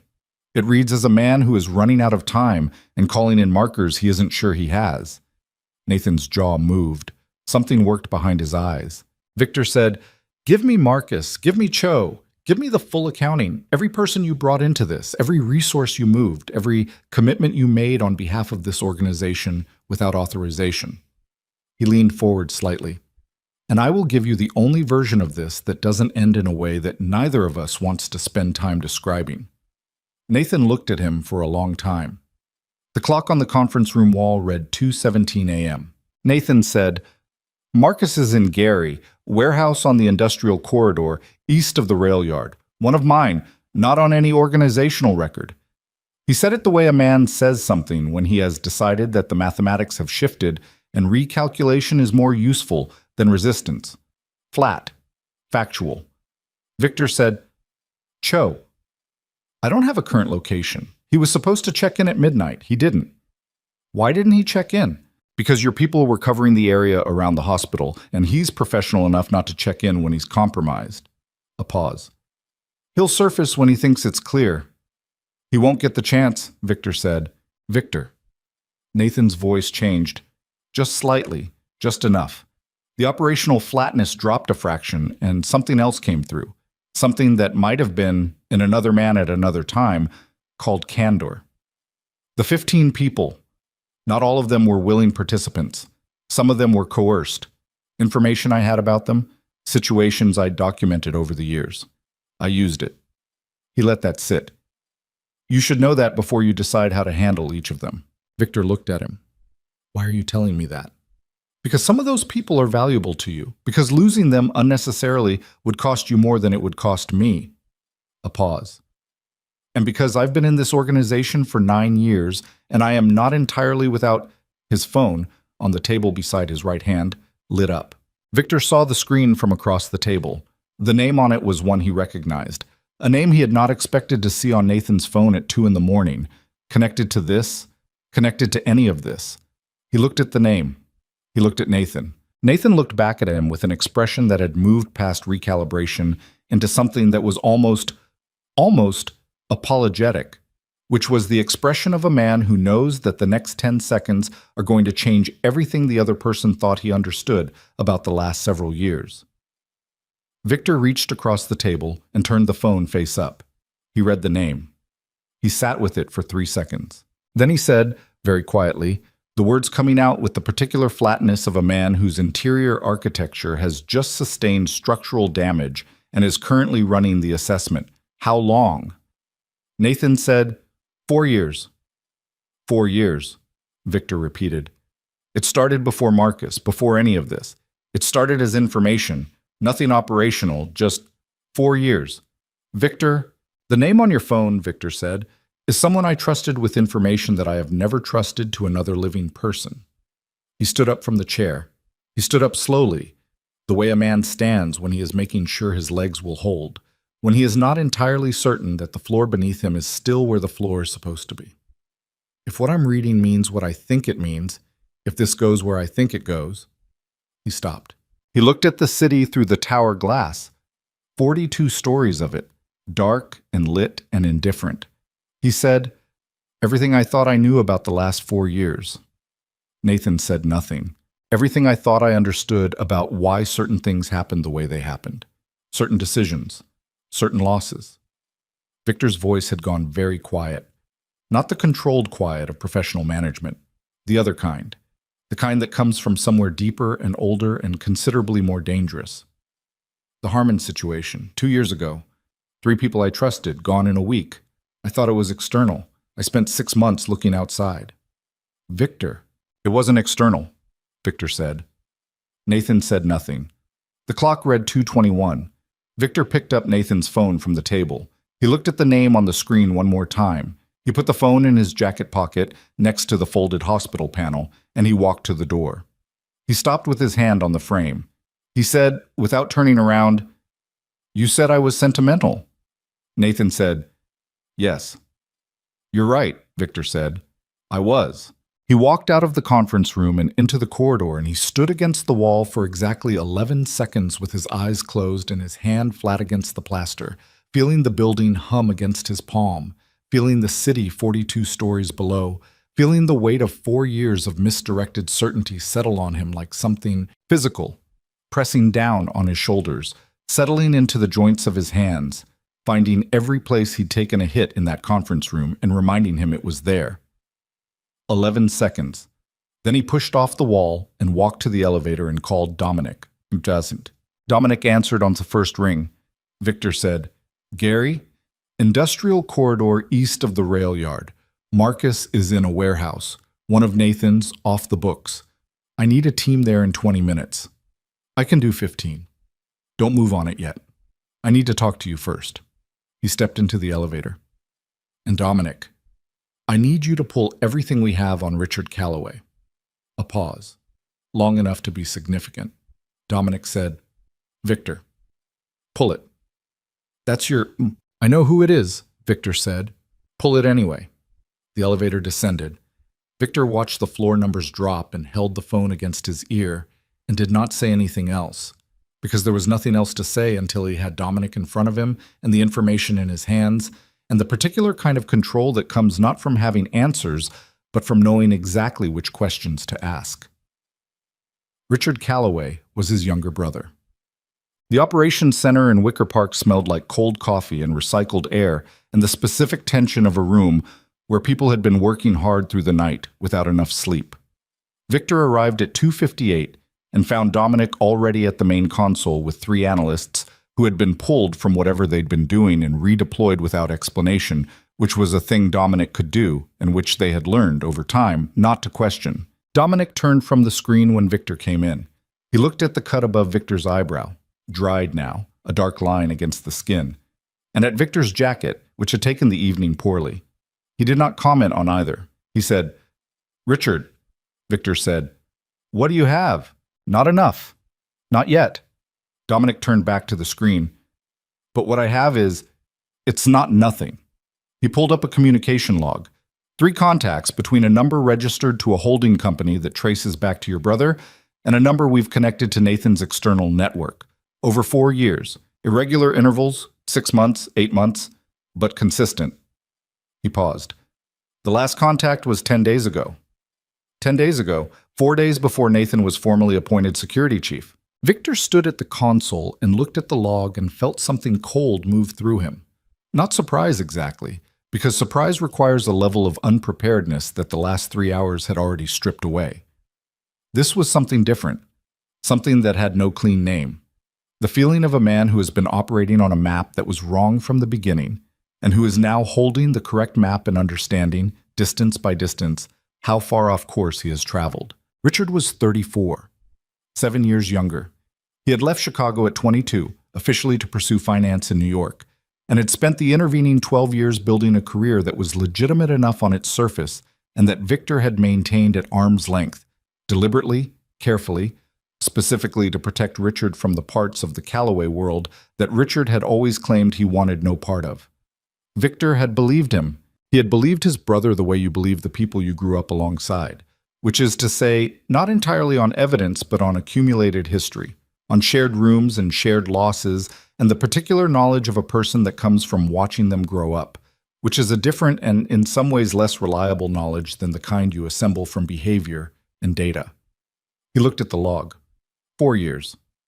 He said, "Does Richard know what Nathan did tonight?" "The hospital." "Emily." Dominic said, "Unknown. The contact 10 days ago. We don't have content, only metadata. We don't know what was communicated. Can we get content?" "Working on it. Another hour, maybe 2. Victor looked at the clock on the wall. It read 3:04. He didn't have 2 hours. Nathan was contained but not secured. Victor had walked out of that conference room and left him there, which was a deliberate choice and also a ticking problem, because a man like Nathan with an active network does not sit in an empty conference room indefinitely. He makes calls, he repositions, he activates whatever contingencies he built for exactly this scenario, because a man who plans 18 months ahead builds contingencies. Marcus was in Gary. Cho was unlocated. Richard was where? New York, supposedly. 1,200 miles from Chicago and the wreckage of a plan that bore his fingerprints in ways Victor was only beginning to understand. He said, "Get me a location on Richard. Current. Not his registered address. Actual current location." One of the analysts said, His phone pinged a tower on the north side 40 minutes ago. Victor turned. The analyst, young woman, early 20s, a tech specialist named Joe, who Victor had met twice and whose name he had remembered because she was precise in a way he valued, pulled the data onto the secondary screen without being asked. Cell tower data. His personal phone. It's not conclusive, but the ping places him within a 2-mile radius of... She stopped. She looked at the radius indicator on the screen. Victor looked at it. The radius encompassed the Callaway Tower. Richard was in Chicago. Richard had been in Chicago within 2 miles of the tower at 2:20 in the morning, which was approximately the same time Victor was sitting across from Nathan Hayes in the 14th floor conference room, learning that someone inside his closest world had been feeding the conspiracy for 4 years. Victor said, "He's here." Dominic said, "He's here." They looked at each other. Victor said, "Get Garrett. Get whoever is still operational and not running the Emily transfer. We're going to Gary first. I want Marcus before Nathan can warn him. Then we deal with Richard." He moved toward the door. "And Dominic, the 15 people Nathan messaged. Start running them down, one by one. I want to know who's coerced and who's committed, because Nathan told me some of them were leveraged, and if that's true, then I am not going to treat them the same as the ones who chose this." Dominic said, "Nathan told you that voluntarily." "He did." "Why?" "I don't know yet," Victor said. "Add it to the list of things I'm going to figure out before morning." The drive to Gary took 31 minutes at 3 in the morning with no traffic, and Garrett running the vehicle at a speed that was technically reckless and practically necessary. Victor sat in the back with 2 other agents and a map of the industrial corridor that Joe had printed and marked up with the satellite imagery she'd pulled in the 7 minutes between the order and departure. The warehouse was a low gray building set back from the rail corridor access road, surrounded by the particular desolation of industrial infrastructure that has been partially decommissioned. Adjacent buildings empty, fencing broken in 3 places, the access road unpaved for the last quarter mile. No lights visible from the exterior. 2 vehicles in the lot, both dark-colored, parked close to the building's south face. Victor looked at the vehicles. He looked at the building. He looked at the broken fencing. He said, "How many people did Nathan say were with Marcus?" Garrett said, "He didn't." "No," Victor said, "he didn't." He thought about that for the remaining 4 minutes of the drive, and what he arrived at, sitting in the back of a moving vehicle in the dark, with the Gary industrial corridor coming up on both sides, was that Nathan had given him the location easily. Too easily, maybe. Or exactly as easily as a man gives information when he has decided that the mathematics have shifted, and giving one thing up is the price of holding everything else. Or he had given it up because Marcus, from Nathan's current position, was already a liability. The vehicle stopped on the access road 200 meters from the warehouse. Victor got out. The air smelled like rain and rust and something chemical. Industrial residue, the permanent ghost of whatever had been processed in these buildings before they went quiet. He looked at the building. He said, "Garrett, south entrance, you and Chen. I'll take the north with Reyes." Garrett said, "Victor, don't. You're bleeding again." Victor touched the cut above his eyebrow. His fingers came away wet. He looked at them and wiped them on his jacket, which had reached the point in the evening where additional damage was not a meaningful category. He said, "South entrance, up." The north door was unlocked. That was the first wrong thing. Victor pushed it open with his forearm and held the position for 3 seconds, listening. The building interior was dark except for a line of light visible at the far end. A door, slightly ajar, with something lit beyond it. The main floor of the warehouse was filled with the shapes of old equipment, covered machinery, stacked pallets, the skeletal framework of a conveyor system that had been stripped of its working parts. He moved through it with Reyes behind him, threading between the shapes, keeping to the wall. The floor was concrete. His footsteps were quieter than they should have been, which he realized after a moment was because the concrete was covered in a fine layer of something, dust, grit, that absorbed sound. He moved. The lit door at the far end opened onto a small interior office, a site manager's room, the kind of space that every industrial building had, and that accumulated the residue of whatever human habitation it had hosted. A desk, a broken chair, a wall-mounted board with nothing on it except the ghost outlines of papers that had been removed. A work light on the floor threw everything in harsh upward angles. Marcus Reed was sitting in the broken chair. He was not restrained. He was sitting voluntarily, or at least without physical constraint, with his elbows on his knees and his face down. He was wearing the same clothes Victor had last seen him in, which meant he had not slept, which meant he had been moving since 6:28 that morning when his vehicle left the mansion and had finally stopped here in this room, which was either a refuge or a trap, and Victor had not yet determined which. Marcus looked up when Victor came through the door. His face was wrong. Not frightened, which was what Victor expected. Not defiant, which was also possible. Wrong in a different way. The face of a man who has arrived through a very bad night, at the end of something. The particular exhaustion of a person who has been running on the energy of a bad decision and has finally run out of that energy and has nothing left but the decision itself, sitting there, finished, real. He said, "I wondered if it would be you or Nathan." Victor said, "Where's Cho?" Marcus said, "Gone. He was here for an hour. He left at midnight. I don't know where." "What did Nathan tell you about tonight?" "That it was handled." A pause. "He said the situation at the hospital was handled." "The situation at the hospital," Victor said, "is a woman who has been beaten, poisoned, and is currently being moved to a private facility because the hospital floor I secured was compromised within 4 hours."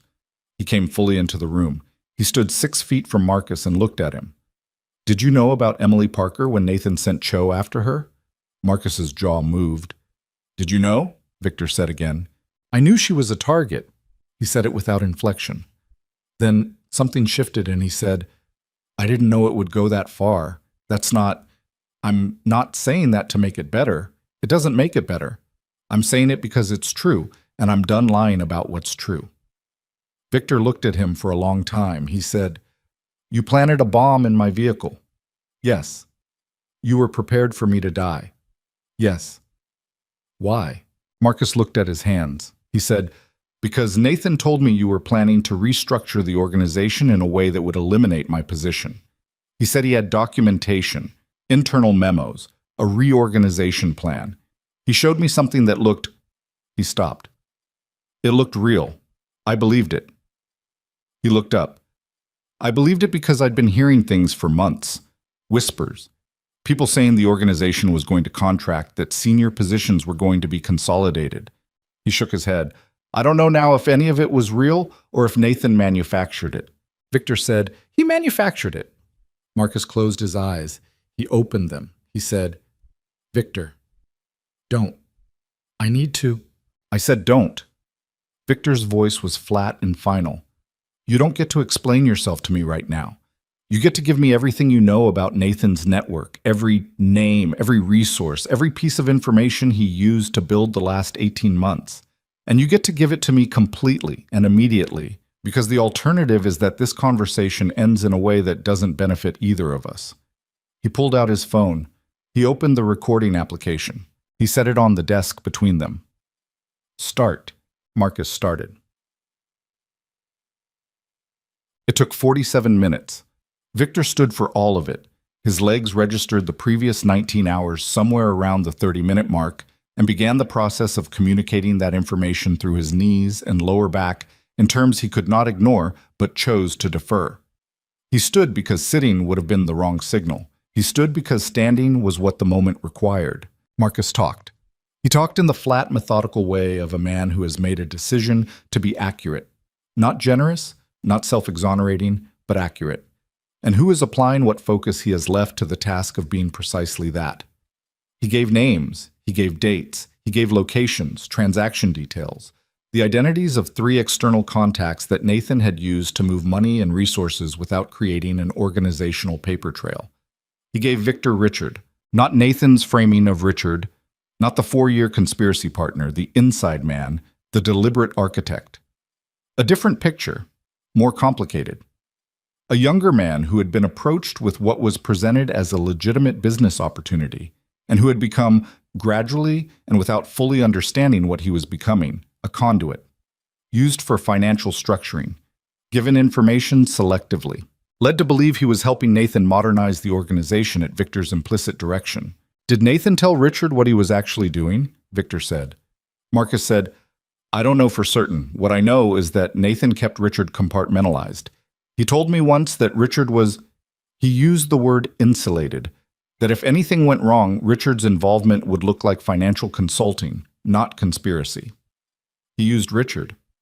He used everyone, Marcus said. That's what Nathan does. He finds the thing a person is afraid of losing, and he builds on that. Victor looked at the recording on the desk. He looked at Marcus. He said, "You had everything. The position, the authority, the access." He said it without heat, just stating the geography of what had been lost. "And you threw it away because Nathan showed you a piece of paper." Marcus said, "I threw it away because I was afraid." He said it without self-pity, which was the only way Victor could have tolerated hearing it. "I was afraid, and I didn't come to you." "No," Victor said. "You didn't." He picked up the phone. He stopped the recording. He said to Reyes, who had been standing outside the door for the last 47 minutes, "Secure him." He walked out of the warehouse into the Gary night, cold air, chemical smell, the rail corridor dark in both directions, and he called Dominic. Dominic said, "Emily's transferred. She's stable. The clinic in Evanston has her. Clean, unconnected. My brother-in-law is handling it personally." Victor exhaled. He hadn't fully known he'd been holding that until it left. He said, "Richard? He's in a hotel in River North, the Kinsley, room 1407. He checked in last night under his own name, which means either he doesn't know he's exposed or he thinks he has nothing to hide. He has something to hide, he just doesn't know how much." Victor started walking toward the vehicle. "Have someone in the lobby when I arrive. Don't approach him, don't spook him." He reached the vehicle and got in. "And Dominic, I need the full 15-name list, the people Nathan messaged. I need it before I go to the hotel." "I have it." "How many committed? How many coerced?" "Best current assessment, 4 committed, 11 coerced. The 11 have been making contact with each other since midnight. Encrypted communications, but the pattern is one of people trying to find an exit." "They're scared. They're terrified," Dominic said. "And they should be, but some of them, Victor, some of them are people who were put in an impossible position by a man with information they couldn't afford to have public." A pause. "I think you should hear them out before you decide." Victor said, "I intend to." He looked out the window at the Gary industrial corridor moving past in the dark. "Get the 4 committed ones off the street, quietly. The 11, reach out, tonight. From me, by name. Tell them what I know, tell them what Nathan had on them, and tell them that the information Nathan was using is now in my possession, and its disposition is going to depend on what they do in the next 6 hours. "That's a mercy I wouldn't have expected," Dominic said. "Not criticism, observation." "It's not mercy," Victor said. "It's accuracy. Nathan manufactured fear and used it as a construction material. I'm not going to punish people for being afraid of a man who was very good at making people afraid." A pause. "I'm going to punish the people who chose it. That's a smaller number." The vehicle moved north through the dark toward Chicago. The Kinsley Hotel in River North had the particular ambient quality of expensive Chicago hotels at 4 in the morning. Quiet, overlit in the lobby, smelling like carpet cleaner and the trace of someone else's evening. Victor's agent was in a chair near the elevator bank, reading something on his phone with the studied casualness of a man who had been trained to look like he wasn't watching anything. Victor went up alone. Room 1407. He knocked. He heard movement inside. The specific sound of someone who had been awake or who hadn't slept, sitting up and crossing a floor. The door opened. Richard Calloway was 7 years younger than Victor and had always looked it, a lighter version of the same architecture. Their father's eyes and a face that had inherited less of the weight that Victor's face had accumulated. He was in a shirt and slacks, no jacket, and he had clearly not slept. His eyes were red at the edges and his hair was not right, and he looked standing in the hotel room doorway with his older brother in front of him at 4 in the morning, like someone had removed the floor from beneath him, and he was still in the process of falling. He said, "Victor." Victor said, "Let me in." Richard stepped back. Victor came in. He looked at the room, neat, barely inhabited, a laptop on the desk, and a phone face down beside it, a window showing the north side lit against the dark. The window was the same Chicago he'd been looking at all night through different glass. He sat in the desk chair. Richard sat on the edge of the bed. They looked at each other. Victor said, "How much did Nathan tell you about what he was doing?" Richard said, "He told me he was restructuring the financial architecture of the organization. That you'd asked him to find ways to. He told you I authorized it. He said it was at your direction. That you wanted the money moved through legitimate structures I could provide access to. That it was modernization." Richard's voice had the quality of someone reciting words that they are simultaneously hearing differently than they have ever heard them before. "He said you didn't want direct involvement because of the legal exposure." Richard, "I know," Richard said. "I know how it sounds." "Do you know what he used that money for?" "I'm starting to." His voice cracked on the last word. A small fracture, quickly controlled. "I've been sitting in this room since 10 o'clock tonight trying to—" He stopped. He pressed his hand flat against his knee. "I got a call from someone in the organization, someone I didn't know. They told me Nathan was being investigated, that there had been an attempt on your life, that a woman was in the hospital." He looked at Victor. "I didn't know about any of it." Victor, "The bomb, the woman, I did not know."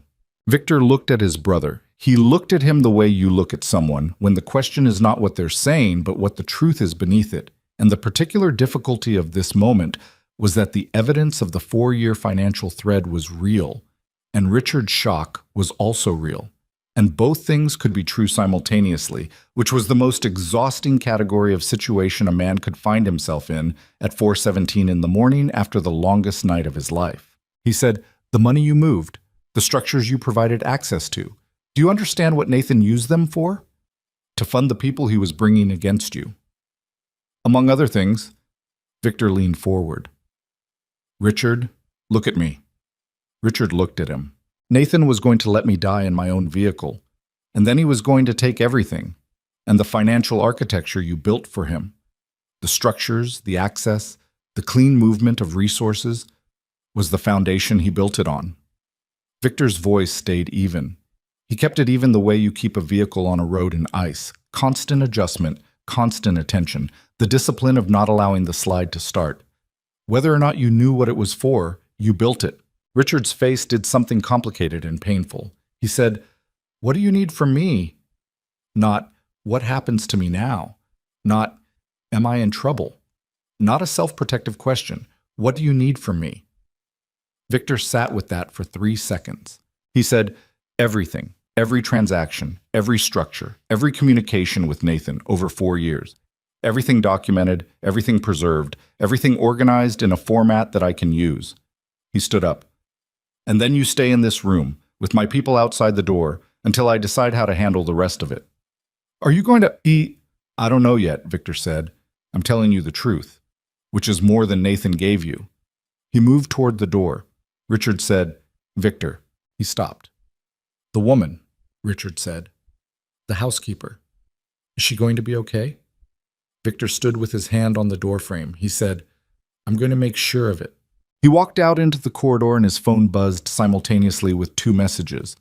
Dominic reporting that 3 of the 4 committed conspirators were in custody, and an unknown number sending a single-frame video clip that showed, in the grainy green wash of a night vision feed, the exterior of a building that Victor recognized immediately. The Callaway Tower. The timestamp on the clip was 4:22 a.m. Current. The clip was 11 seconds long. In it, 4 men moved through the tower's service entrance with the coordinated efficiency of people who had practiced the approach. Victor watched the clip twice.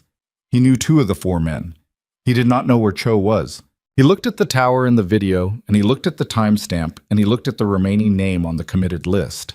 The 4th one, the one Dominic had not yet reported as contained, and he understood, with the clarity that comes at the end of a long night, when everything peripheral has been stripped away and only the essential remains, that Nathan Hayes had not been sitting in the 14th floor conference room waiting. Nathan had been stalling. The 2 a.m. meeting, the information he'd given up, the calculated candor about Richard and the coerced 11. All of it had been the performance of a man buying time for something already in motion, something that was now arriving at the tower while Victor was in River North, and his operational team was scattered across 3 locations, and the sky was beginning at its very eastern edge to consider Sedosa, with me. and they were through the lobby doors and into the River North night before the sentence was finished. The drive to the tower was 9 minutes. Victor made it in 7, in the passenger seat of his agent's vehicle, with his hand braced against the dash, and the city blurring past in the particular amber and shadow palette of a Chicago pre-dawn. That hour when the night shift hasn't ended and the morning hasn't started, and the streets belong to no one and everyone simultaneously. He used the 9 minutes, 7 minutes, to think. Nathan had stalled. The meeting, the confessions, the careful rationing of information, all of it had been the performance of a man keeping Victor occupied while a second operation moved into position, which meant Nathan had planned for the possibility that Victor would survive the bomb, survive the hospital play, make it to the tower, and extract the confession. Nathan had planned for Victor being smart enough to get this far. The question was whether Nathan had also planned for what came after. For Victor being back in a vehicle at 4:30 in the morning, moving toward the tower with everything Nathan had said still fresh and sharp and organized in his mind. Victor thought about the 4 men in the service entrance clip. He thought about Cho, still unlocated, still active. He thought about the 14th floor conference room and what Nathan would have done in the 90 minutes since Victor walked out of it. He thought about the building's architecture, 42 floors, multiple stairwells, the executive elevator that required a key, the secondary systems on the 14th floor that could operate independently. He thought about what Nathan actually wanted, stripped of the conspiracy framing and the organizational language. What a man wants when he has spent 18 months building towards something and then watches it fail in real time is not necessarily to escape. Sometimes it is. Sometimes the thing a man wants, when everything has come apart, is to ensure that what he built does not survive him. Victor said, "Dominic, when you get to the lobby, pull the building's fire suppression controls offline." A pause. I know what it is. Do it. Victor, if Nathan triggers the suppression system while the building's on skeleton overnight staff, clear the lobby and pull the controls offline. He watched the tower come into view, glass and steel lit against the pre-dawn.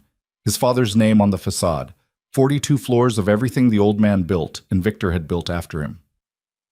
Nathan is not going to burn this building down with the suppression controls active.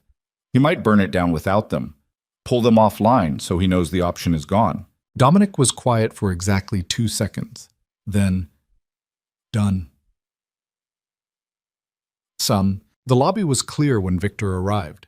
Dominic had moved the overnight staff to the adjacent parking structure, and 2 of his agents held the entrance with the flat, watchful competence of people who had been doing this long enough to do it without visible effort. Dominic himself was at the security console, where the building's internal camera system showed him the current status of each floor in a grid of small gray images. Victor came through the doors and went directly to the console. He looked at the grid. 14th floor. The conference room was lit, movement visible. At least 3 figures, the camera angle partial and unhelpful in the specific way that Nathan had chosen this room for. He looked for the 4 men from the service entrance. Dominic pointed to the screen showing the building's service corridor on the 11th floor. They've been stationary for 6 minutes, waiting for Nathan's signal. That's my read. And Cho? Dominic's finger moved to a different screen. Exterior camera, south face of the building. A shadow at the base of the building that could have been anything, except that it had moved twice in the last 3 minutes in a direction that ruled out wind and everything else except a person who was being extremely careful. He came back to the building, Victor said. He came back to the building, Dominic confirmed. Which means either Nathan called him back or Cho decided on his own that the job isn't finished. Victor thought about what Marcus had said in the Gary warehouse. Nathan used everyone. He thought about the calibration of the dosage in Emily's IV line. Slow, designed to look like complications, designed to be deniable. That was not improvised. That was Cho's professional signature. And a man with that signature did not abandon assignments because the operational environment had become complicated. Cho was here because Emily was no longer here, and he knew it, and he was here for the next available target. Victor said, "Who knows I'm in this building right now?" Dominic said, "Everyone in this lobby. Nathan, if he's watching the exterior cameras, he still has access to the building systems from the 14th floor." A pause. Cho, if Nathan told him, "Then we use it," Victor said. He looked at the agent nearest the elevator. I'm going up, alone in the executive elevator, visible on every camera in the system. He looked at Dominic. When I'm in the elevator, move on the 4 men in the service corridor, quietly. I don't want Nathan hearing anything that tells him his backup is gone before I'm in that room. Dominic said, And Cho? Cho is yours. The moment I'm in the elevator, take him, whatever it takes. Alive? Victor looked at the shadow on the exterior camera. He thought about a maintenance ledge 14 inches wide. He thought about a thin secondary line inserted into an IV port with the precision of someone who had done it before and would do it again without losing sleep. He said, Alive if it's possible. Dominic nodded once. Victor straightened his jacket. He looked at the cut above his eyebrow in the black reflection of the console screen. It had stopped bleeding sometime in the last hour, dried dark against his skin, a line that would leave a mark for a week. His jacket had not improved. He looked, by any objective measure, like a man who had been through a very bad night. He pressed the button for the executive elevator. He got in. 42 seconds to the 14th floor. He counted them. At 20 seconds, he heard, faint through the elevator shaft, the sound of something that was not quite a shout. Controlled, compressed. The sound of a physical confrontation being managed by professionals who had been told to keep it quiet. The service corridor. Dominic's team moving on the 4 men. At 31 seconds, his phone buzzed. Single word from Dominic, clear. At 42 seconds, the elevator opened onto the 14th floor corridor, and Victor walked out into the full brightness of the lights that had never been reset, and he walked toward the conference room at the end of the hall, and he did not slow down, and he did not stop. He opened the door. Nathan was standing at the window. He was standing exactly where Victor had been standing earlier in the night, at the tower glass, looking out at the city, hands clasped behind his back. And the mirror quality of it was not accidental. Nathan was a deliberate man. Everything he did was placed. 2 men flanked him. Victor recognized one, the 4th committed conspirator from Dominic's list, a logistics coordinator named Briggs, who had been with the organization for 6 years and who Victor now understood had not been coerced. The other was a face Victor didn't know, which told him this was someone Nathan had brought in from outside, which told him in turn that Nathan had understood the coercion strategy was a ceiling, that beyond a certain point, you needed people whose loyalty was purchased rather than leveraged. Briggs had a weapon visible. The unknown man did not show one, which was more concerning. Nathan turned from the window. He looked at Victor, at the cut, the jacket, the general condition of a man who had traveled very far through a very long night, and his expression did something that was not quite surprise and not quite satisfaction. Something in between. The expression of a chess player watching an opponent make a move that was not the move that was expected, but that could still be managed. He said, "You came back." Victor said, "Where's Cho?" Something moved in Nathan's face. A recalculation. Victor said, "He's not coming. Your 4 men in the service corridor aren't coming either." He came fully into the room. He did not look at Briggs or the unknown man. He kept his eyes on Nathan. "It's just us. Same as it was 2 hours ago, except now you've had time to think about what's available to you, and you've concluded that this room is where it ends, so let's end it." Nathan said, "You should have stayed in River North. You needed me here. I needed you away from... You needed me in this building," Victor said, "because the play you're making right now, whatever it is, requires me present. A coup with the principal absent is a story. A coup with the principal in the building is a statement." He stopped 10 feet from Nathan. "What statement were you planning to make?" Nathan looked at him for a long moment. The city was gray going to blue behind him, the first dilution of night that means morning is coming whether or not you're ready for it. He said, "Sit down, Victor." "No. I'm asking you to... I heard you the first time." Victor's voice was not loud. It had the quality it had arrived at sometime around 2 in the morning after the conference room in Gary and Richard's hotel room, stripped of everything except what was necessary, the way a piece of metal is stripped when it has been in fire long enough. "I came up here alone. My people have the building. Cho is contained. You have 2 men and a window. Tell me what you actually want." Nathan was quiet for 10 seconds. Then he sat down. He sat in the chair at the head of the table, the same chair, the same position, and he folded his hands on the table in front of him and he looked at Victor with an expression that had finally relinquished the last of its performance layers. What was underneath was not what Victor expected. It was tired, simply, deeply tired. The face of a man who has been carrying something for a very long time and has arrived, through the wreckage of a night that went wrong in every direction, at the particular relief of having nothing left to carry. He said, "The Harmon situation, 2 years ago." Victor said, "What about it?" "The 3 people you lost. I didn't tell Nathan about them." He said it looking directly at Victor, with the specificity of someone correcting a record that matters.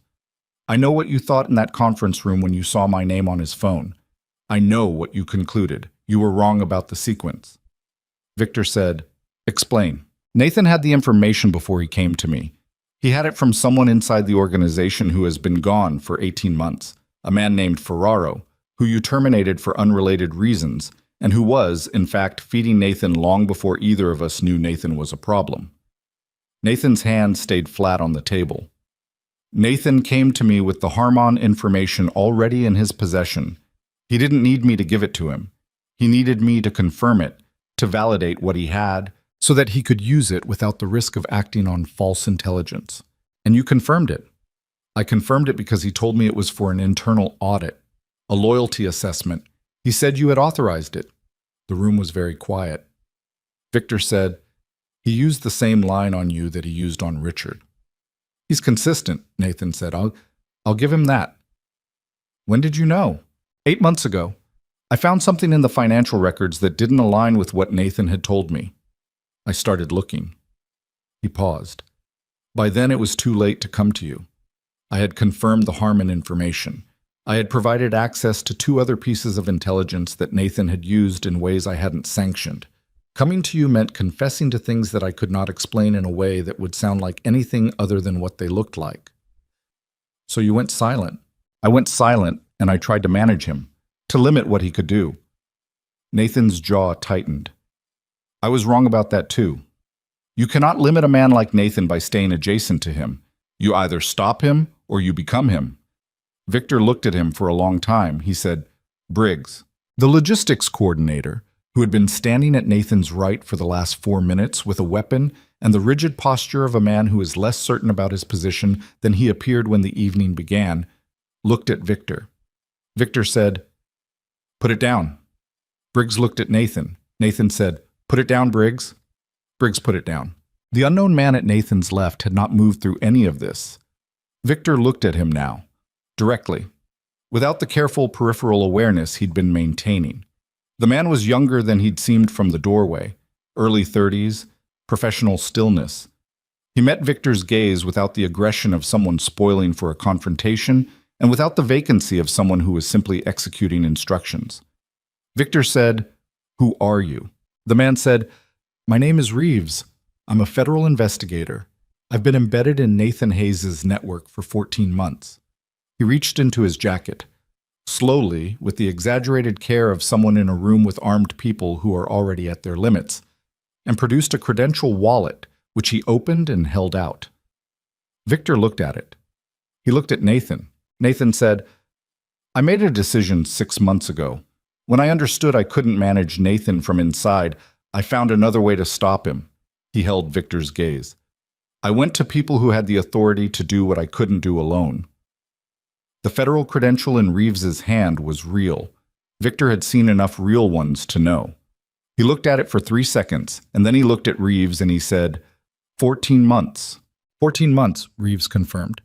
Nathan Hayes has been under active federal investigation for criminal conspiracy, financial fraud, and attempted murder. As of tonight, with the evidence collected and the testimony of multiple witnesses, we have what we need. He paused. We've been waiting for an operational moment that would allow us to move without compromising the investigation or creating a public incident. Tonight is that moment, Victor said. Tonight is that moment. Victor stood in the center of the 14th floor conference room of the Callaway Tower at 4:51 in the morning, and he looked at the federal credential, and he looked at Nathan, and he looked at the city going gray-blue through the window, and he understood. With the slow, total comprehension of a man receiving information that reorganizes everything around it, that the night had not ended the way he expected because it had not been, entirely, his night to end. He said to Nathan, "You could have told me." Nathan said, "No, I couldn't." "You could have Victor." Nathan's voice was quiet. "If I had come to you 8 months ago with what I had, partial information, my own complicity, a federal contact I'd made without your knowledge, what would you have done?" Victor didn't answer, because the answer was not the one that reflected well on him, and they both knew it, and Nathan saying it aloud wasn't cruelty. It was the same stripped-down accuracy that the whole night had been moving toward. Nathan said, "You would have handled it, the way you handle things." A pause. "Reeves and his team would have lost 14 months of work.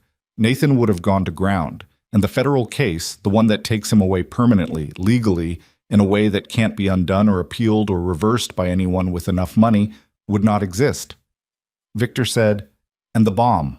"I didn't know about the bomb until Marcus moved. I knew Nathan was building toward something. I didn't know the timeline or the method until that morning." Nathan looked at his hands. "I told Reeves at 6 a.m. Reeves was coordinating a response when Emily Parker walked into your foyer and made it irrelevant." The room absorbed that. Victor sat down. He sat in the chair across from Nathan, the same chair he'd sat in 2 hours ago, on the other side of the same conversation. And he put his elbows on the table and he pressed the heels of his hands against his eyes for 3 seconds, which was the closest he had come all night to acknowledging what the last 23 hours had cost him. Then he took his hands down. He looked at Reeves. He said, "What do you need from me?" The formal process took 4 hours. Reeves made calls. Reeves's colleagues arrived, 3 of them, in vehicles that parked in the tower's underground structure rather than at the curb, which was a courtesy Victor noted and did not comment on. Documents were signed. Recordings were transferred, including the 47-minute recording Victor had made in the Gary warehouse, which Reeves received with the expression of someone who has just been handed something they needed and had not expected to have. Nathan Hayes was taken from the building at 6:15. He walked out with Reeves on one side and a federal colleague on the other, and he walked without being held. His own feet, his own pace, his own decision to move, and he did not look back at the tower as he went, which was either dignity or denial, and Victor decided, watching through the lobby window, that it didn't matter which. Marcus Reed was taken from Gary by a separate federal team at 6:40. Tyler Brooks, who had been in the secondary location since the previous evening, was transferred to federal custody at 7. The 4 committed conspirators were processed through the same channels before 8. The 11 coerced were handled differently. Each of them received a phone call from Victor personally, because he had said he would do it personally, and he did it personally, sitting in the tower lobby with a cup of coffee that was better than the hospital vending machines and worse than anything he would normally accept, working through the list one by one as the morning came up outside. The calls were short. He told each of them what he knew, what the federal case meant, and what their cooperation with the investigation would determine about their continued roles. He did not threaten. He did not perform generosity. He stated the facts and let them arrive at their own conclusions. 11 calls. 11 people who had been frightened by a man who was very good at finding fear and using it. All 11 cooperated. He drove to Evanston at 9 in the morning. Dominic's brother-in-law, a quiet man named Gerald, who had the unassuming competence of someone who had been good at his work for 30 years without needing anyone to know it, met Victor in the clinic's small parking lot and walked him through what the night had produced medically. The sedative compound had been fully cleared from Emily's system by 3 a.m. The original injuries, the blunt force trauma from the alley, the laceration, the 2 cracked ribs, were serious but not permanent. She had regained partial consciousness at 7:15. She had asked for water. She had asked what time it was. She had asked if Victor knew. Gerald relayed this last part with the careful neutrality of a man who understood he was operating at the edge of information he'd agreed not to have, and Victor received it with a nod and followed Gerald into the clinic. The room was small and clean and smelled like antiseptic, and the particular stillness of a space that has been maintained by people who care about what they're doing. Morning light came through a single window. Real light now, the full light of a Chicago morning that had decided to be clear after the rain, the kind of light that makes the city look like it was built that way. Emily was awake. She was propped at a slight incline on the bed with an IV line in her left arm. A clean one, Victor noted, the straightforward kind. And her face was a document of what the previous day had cost her. The bruising had deepened overnight in the way bruising does, darker, more fully realized. And the swelling on the left side had shifted and settled. The laceration at her collarbone was closed and dressed. She looked like someone who had been through something serious and was on the other side of it and knew it. Her eyes, when Victor came through the door, were clear. She watched him cross the room. She watched him sit in the chair beside the bed. The same configuration as the hospital, the same relative positions, as if the night had arranged itself in a circle and brought them back to this. He sat. He looked at her. She said, "You look terrible." He said, "I've been told." She looked at the cut above his eyebrow. She looked at his jacket. She said, "Did you sleep?" "No." "Is it over?" He thought about how to answer that, about Nathan and Reeves and the federal case, and Richard sitting in a River North hotel room with a laptop and 4 years of financial documentation, and Marcus in federal custody, and Cho, who had been taken outside the tower's south face by Dominic's people at 4:38 with a broken wrist and a profound reluctance to say anything that Reeves's colleagues had been patiently working on since 5 a.m. He said, "It's over." Emily let out a breath. It was a long breath, the kind that has been held for a significant period of time and is finally, carefully, released.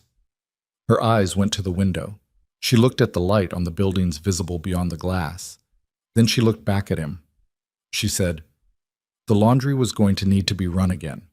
There was a load in the machine when I left." Victor looked at her. She said, "I'm not being serious. I know the laundry is not the issue right now." "No," he said, "it's not. I just—" She stopped. She looked at her hands. The right one, the one that had held the fabric, was unbandaged now, and he could see a faint bruising across the knuckles from where she had apparently grabbed something and held it. "I keep thinking about ordinary things. It's what my brain wants to do. Go back to ordinary." Victor said, "That's not where you're going." She looked at him. He said, "The medical costs are handled. All of them. There's going to be an account established in your name, but not a salary, not a severance. Compensation. For what you did and what it cost you." He said it the way he said things he had decided. Flatly, finally, without invitation for negotiation. "Your family is going to be looked after. Your mother, your brother. That's already in motion. Your apartment, the lease situation, the building issues, all of it handled." Emily was quiet. He said, "You're not going back to the mansion." She said, "I figured. Not because there's any question about what you did. Because you deserve something better than scrubbing floors for a man who didn't bother to see you for 3 years." The room was quiet for a moment. Emily said, "You did eventually. At the cost of nearly getting you killed. I made choices that contributed to the nearly getting killed part," she said. "I knew what I was walking into when I stopped you in the foyer. Not the full picture, but enough." She looked at him directly. "I'm not fragile, Mr. Calloway. I'm injured. Those are different things." He looked at her, at the bruised face and the clear eyes, and the quality in her that he had finally identified and could not unidentify. The thing that was not courage exactly, or not only courage, but something that sat below courage. A person who looks at a situation and does the thing that needs doing without requiring the situation to be easy first. He said, "I know." She said, "What happens now, for you?" He thought about that. He thought about Nathan in federal custody, and the case that would take years to fully resolve, and Richard who had agreed in a hotel room at 4 in the morning to do what was necessary to clean up what he'd been used to build, and the 11 people who had been frightened into something they hadn't chosen and who were now choosing differently. He thought about the organization, his father's foundation, his own 17 years of building, and the work of assessing what remained, what had been compromised, what could be trusted, and what needed to be rebuilt from different materials. He said, "The same thing that always happens, the work. Will it be different?" He considered this with the seriousness it deserved. He said, "Some of it." She nodded. She looked at the window again. She said, "The city looks different at this time of day. When you've been up all night and then the morning comes, everything looks—" She paused, searching for the word. "Temporary, like it could all shift." "It could," Victor said. "It does." Is that supposed to be comforting? It's supposed to be true, he said. Comforting is a different request. She almost smiled. It moved carefully across the bruised topography of her face and landed somewhere that was not quite a smile, but was in the neighborhood, the expression of someone who has retained the capacity for it, despite significant recent evidence that the world does not always reward it. She said, "Thank you." He said, "I owe you considerably more than gratitude. You don't owe me anything." She said it without aggression, just clearly, with the same directness she'd had in the foyer when she stepped into his path and changed the direction of everything. "I made a choice. I'd make it again. That's not a transaction." Victor looked at her for a moment. He said, "I know that too." He stood up. He straightened his jacket, which had long since passed the point where straightening it made any visible difference. He looked at the morning through the window, the clear light, the city going about its business 40 feet below, entirely unaware of what the night had cost to keep it exactly as it was. He said, "Someone will be outside this room until you're discharged. After that, there will be a security arrangement. Not intrusive, not permanent, but necessary for a while. You'll be consulted on what it looks like." He moved toward the door. "Gerald will have my direct number. If you need anything, you call." Emily said, "Mr. Calloway." He stopped at the door. She said, "You should sleep." He said, "I will." He went out into the corridor and closed the door behind him and stood in the quiet of Gerald's small clinic for a moment, with the morning coming through the skylight above the reception desk, and he let himself feel the weight of the night in full, every hour of it, every decision, every piece of what he had learned about the people around him and about himself, the complete accounting of what trust costs when it is misplaced and what it is worth when it is not. He felt it. He didn't perform it or manage it. He stood in the corridor of a small clinic in Evanston and let it sit on him for 30 seconds. Then he called Dominic. Dominic said, "How is she?" Victor said, "Awake, clear, she's going to be fine." He started walking toward the exit. "Where are we?" Dominic ran through it. Cho had provided a full accounting to Reeves's team by 8 a.m., including 3 external contacts that the federal case had not previously identified. The financial documentation Richard was assembling had already produced 2 discoveries that Reeves described, according to Dominic, as significant. The 11 coerced members of the organization were cooperating across the board. The 4 committed conspirators were in federal custody. Marcus Reed had asked, through his attorney, to speak with Victor directly. Victor said, "No." "Understood." "Not yet," Victor corrected. "Not until the federal process has what it needs from him. After that, maybe. Depending." He pushed through the clinic's front door into the morning. And Richard, still at the hotel, still working. He called me at 8 to ask if there was anything specific you needed prioritized. Victor stopped on the clinic steps. The morning air was cold and clean after the rain, the particular sharpness of a Chicago morning that has decided to be honest about what it is. He breathed it in. One full breath, the first one in hours that wasn't measured against what needed to happen next.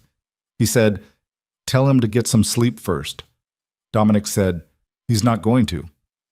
"Tell him anyway," Victor said. "Tell him I said." A pause. Something in Dominic's voice when he said, "I'll tell him," a quality that had not been in it during the operational hours of the night, when every word was functional and nothing was carried beyond its function. Something that was not quite warm, but was adjacent to it. The specific tone of a man who has worked for someone through a very bad night and come out the other side and recognized, in the morning, what that means. Victor drove back toward the city alone.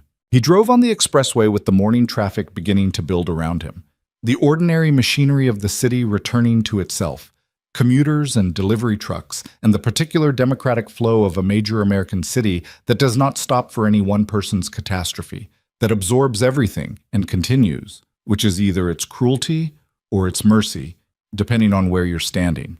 He drove and he thought about Emily Parker saying, "I made a choice. I'd make it again. That's not a transaction." He thought about what it meant to be seen for what you actually are.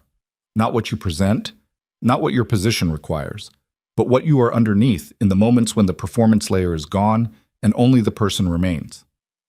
He thought about how rarely that happened, in his particular world, and how much of what he had constructed over 17 years was designed to make it less likely rather than more. He thought about a woman who had worked in his house for 3 years and who had seen something in him. In that phone call with his sister, in whatever other accumulated moments her quiet observation had catalogued, that was worth risking her life for. He thought about what it meant that he had not known she was there, not the operational failure of it, the security implication of an employee who moved through your space undetected, but the human one, the simple fact of a person who was present every day and invisible, and the choice, which had not been conscious, to keep her that way. He thought about how many other choices like that he had made, how many other people. The expressway carried him south toward the city's center, toward the tower with his father's name on it and the 14th floor that would need to be reassessed, and the organization that would need, in the weeks and months ahead, to be rebuilt in the places where it had been compromised. Toward the work, the same work, and in some ways that he was only beginning to understand, different work. He thought about Nathan's voice saying, "You're sentimental," and his own voice saying, "I was." He had said it as an acknowledgement of past error. He was not certain, this morning, that it was an error. He was not certain that the capacity to be moved by things, by a woman who cleaned your floors, choosing to save your life, by a brother who had been used and who had asked not what happens to me, but what do you need, was the liability he had always treated it as. He was not certain. He was willing, for the first time in a long time, to sit with the uncertainty. The city came up around him as he exited the expressway. The glass and stone and the particular smell of Chicago in the morning, the lake cold and present somewhere east of everything, orienting the city the way it always had. He drove through it toward whatever came next. He drove through it and he let himself arrive. 3 weeks later, Emily Parker walked out of Gerald's clinic on her own 2 feet, into a morning that was colder than the one she had woken up in, with winter moving seriously down from the north in the way Chicago winters do. Not a gradual transition, but a decision, the weather making up its mind. She stood on the clinic steps with a jacket that Victor's assistant had arranged, and a phone that had her mother's number already in it, and she looked at the street. A car was waiting, not armored, not conspicuous, a clean gray sedan with a driver who introduced himself as Frank and who asked her, once she was in, whether she wanted the heat on or off. She said, "On." Frank turned the heat on. She looked out the window as the city moved past. She had grown up in this city. She had cleaned its buildings and taken its buses and carried its weather in her body for 31 years.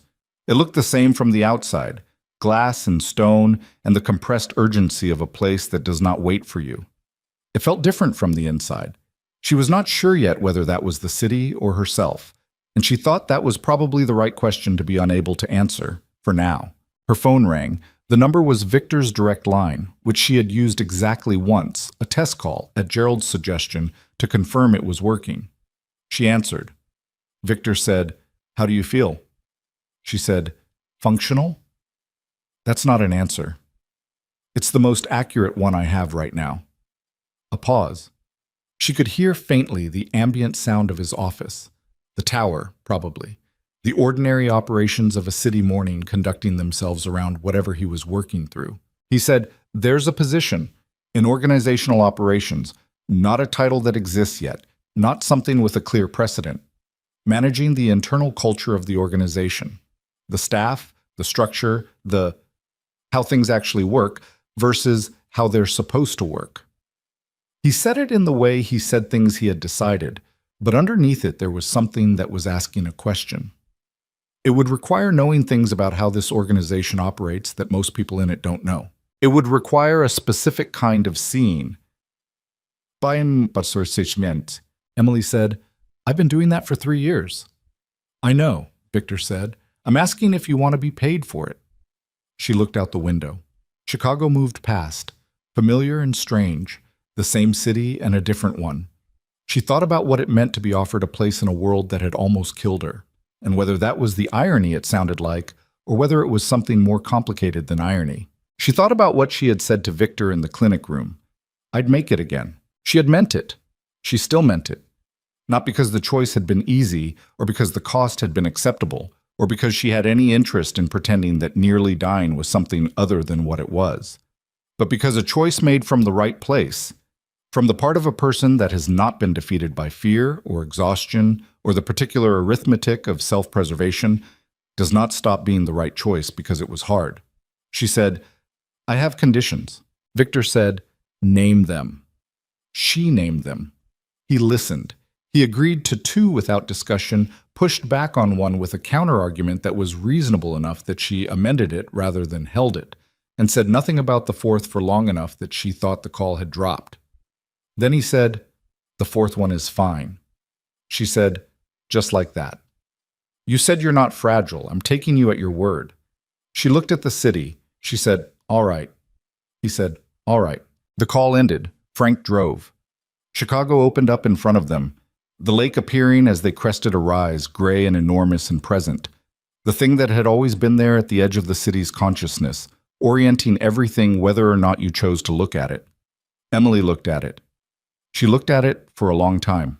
The woman who everyone had overlooked, the invisible one, the one who noticed things precisely because no one thought to notice her, sat in a clean gray sedan on a cold Chicago morning and looked at the lake and understood, with the particular clarity of someone who has come through something at significant cost and arrived somewhere real on the other side, that her life had not changed because of what Victor Calloway had decided to give her. It had changed because of what she had decided to do. That was a different thing. It was the most important thing. And she held it the way she had held the torn piece of fabric in the hospital, tightly, deliberately, with the full intention of not letting go. The car moved through the city. The lake stayed where it always was. Chicago went on.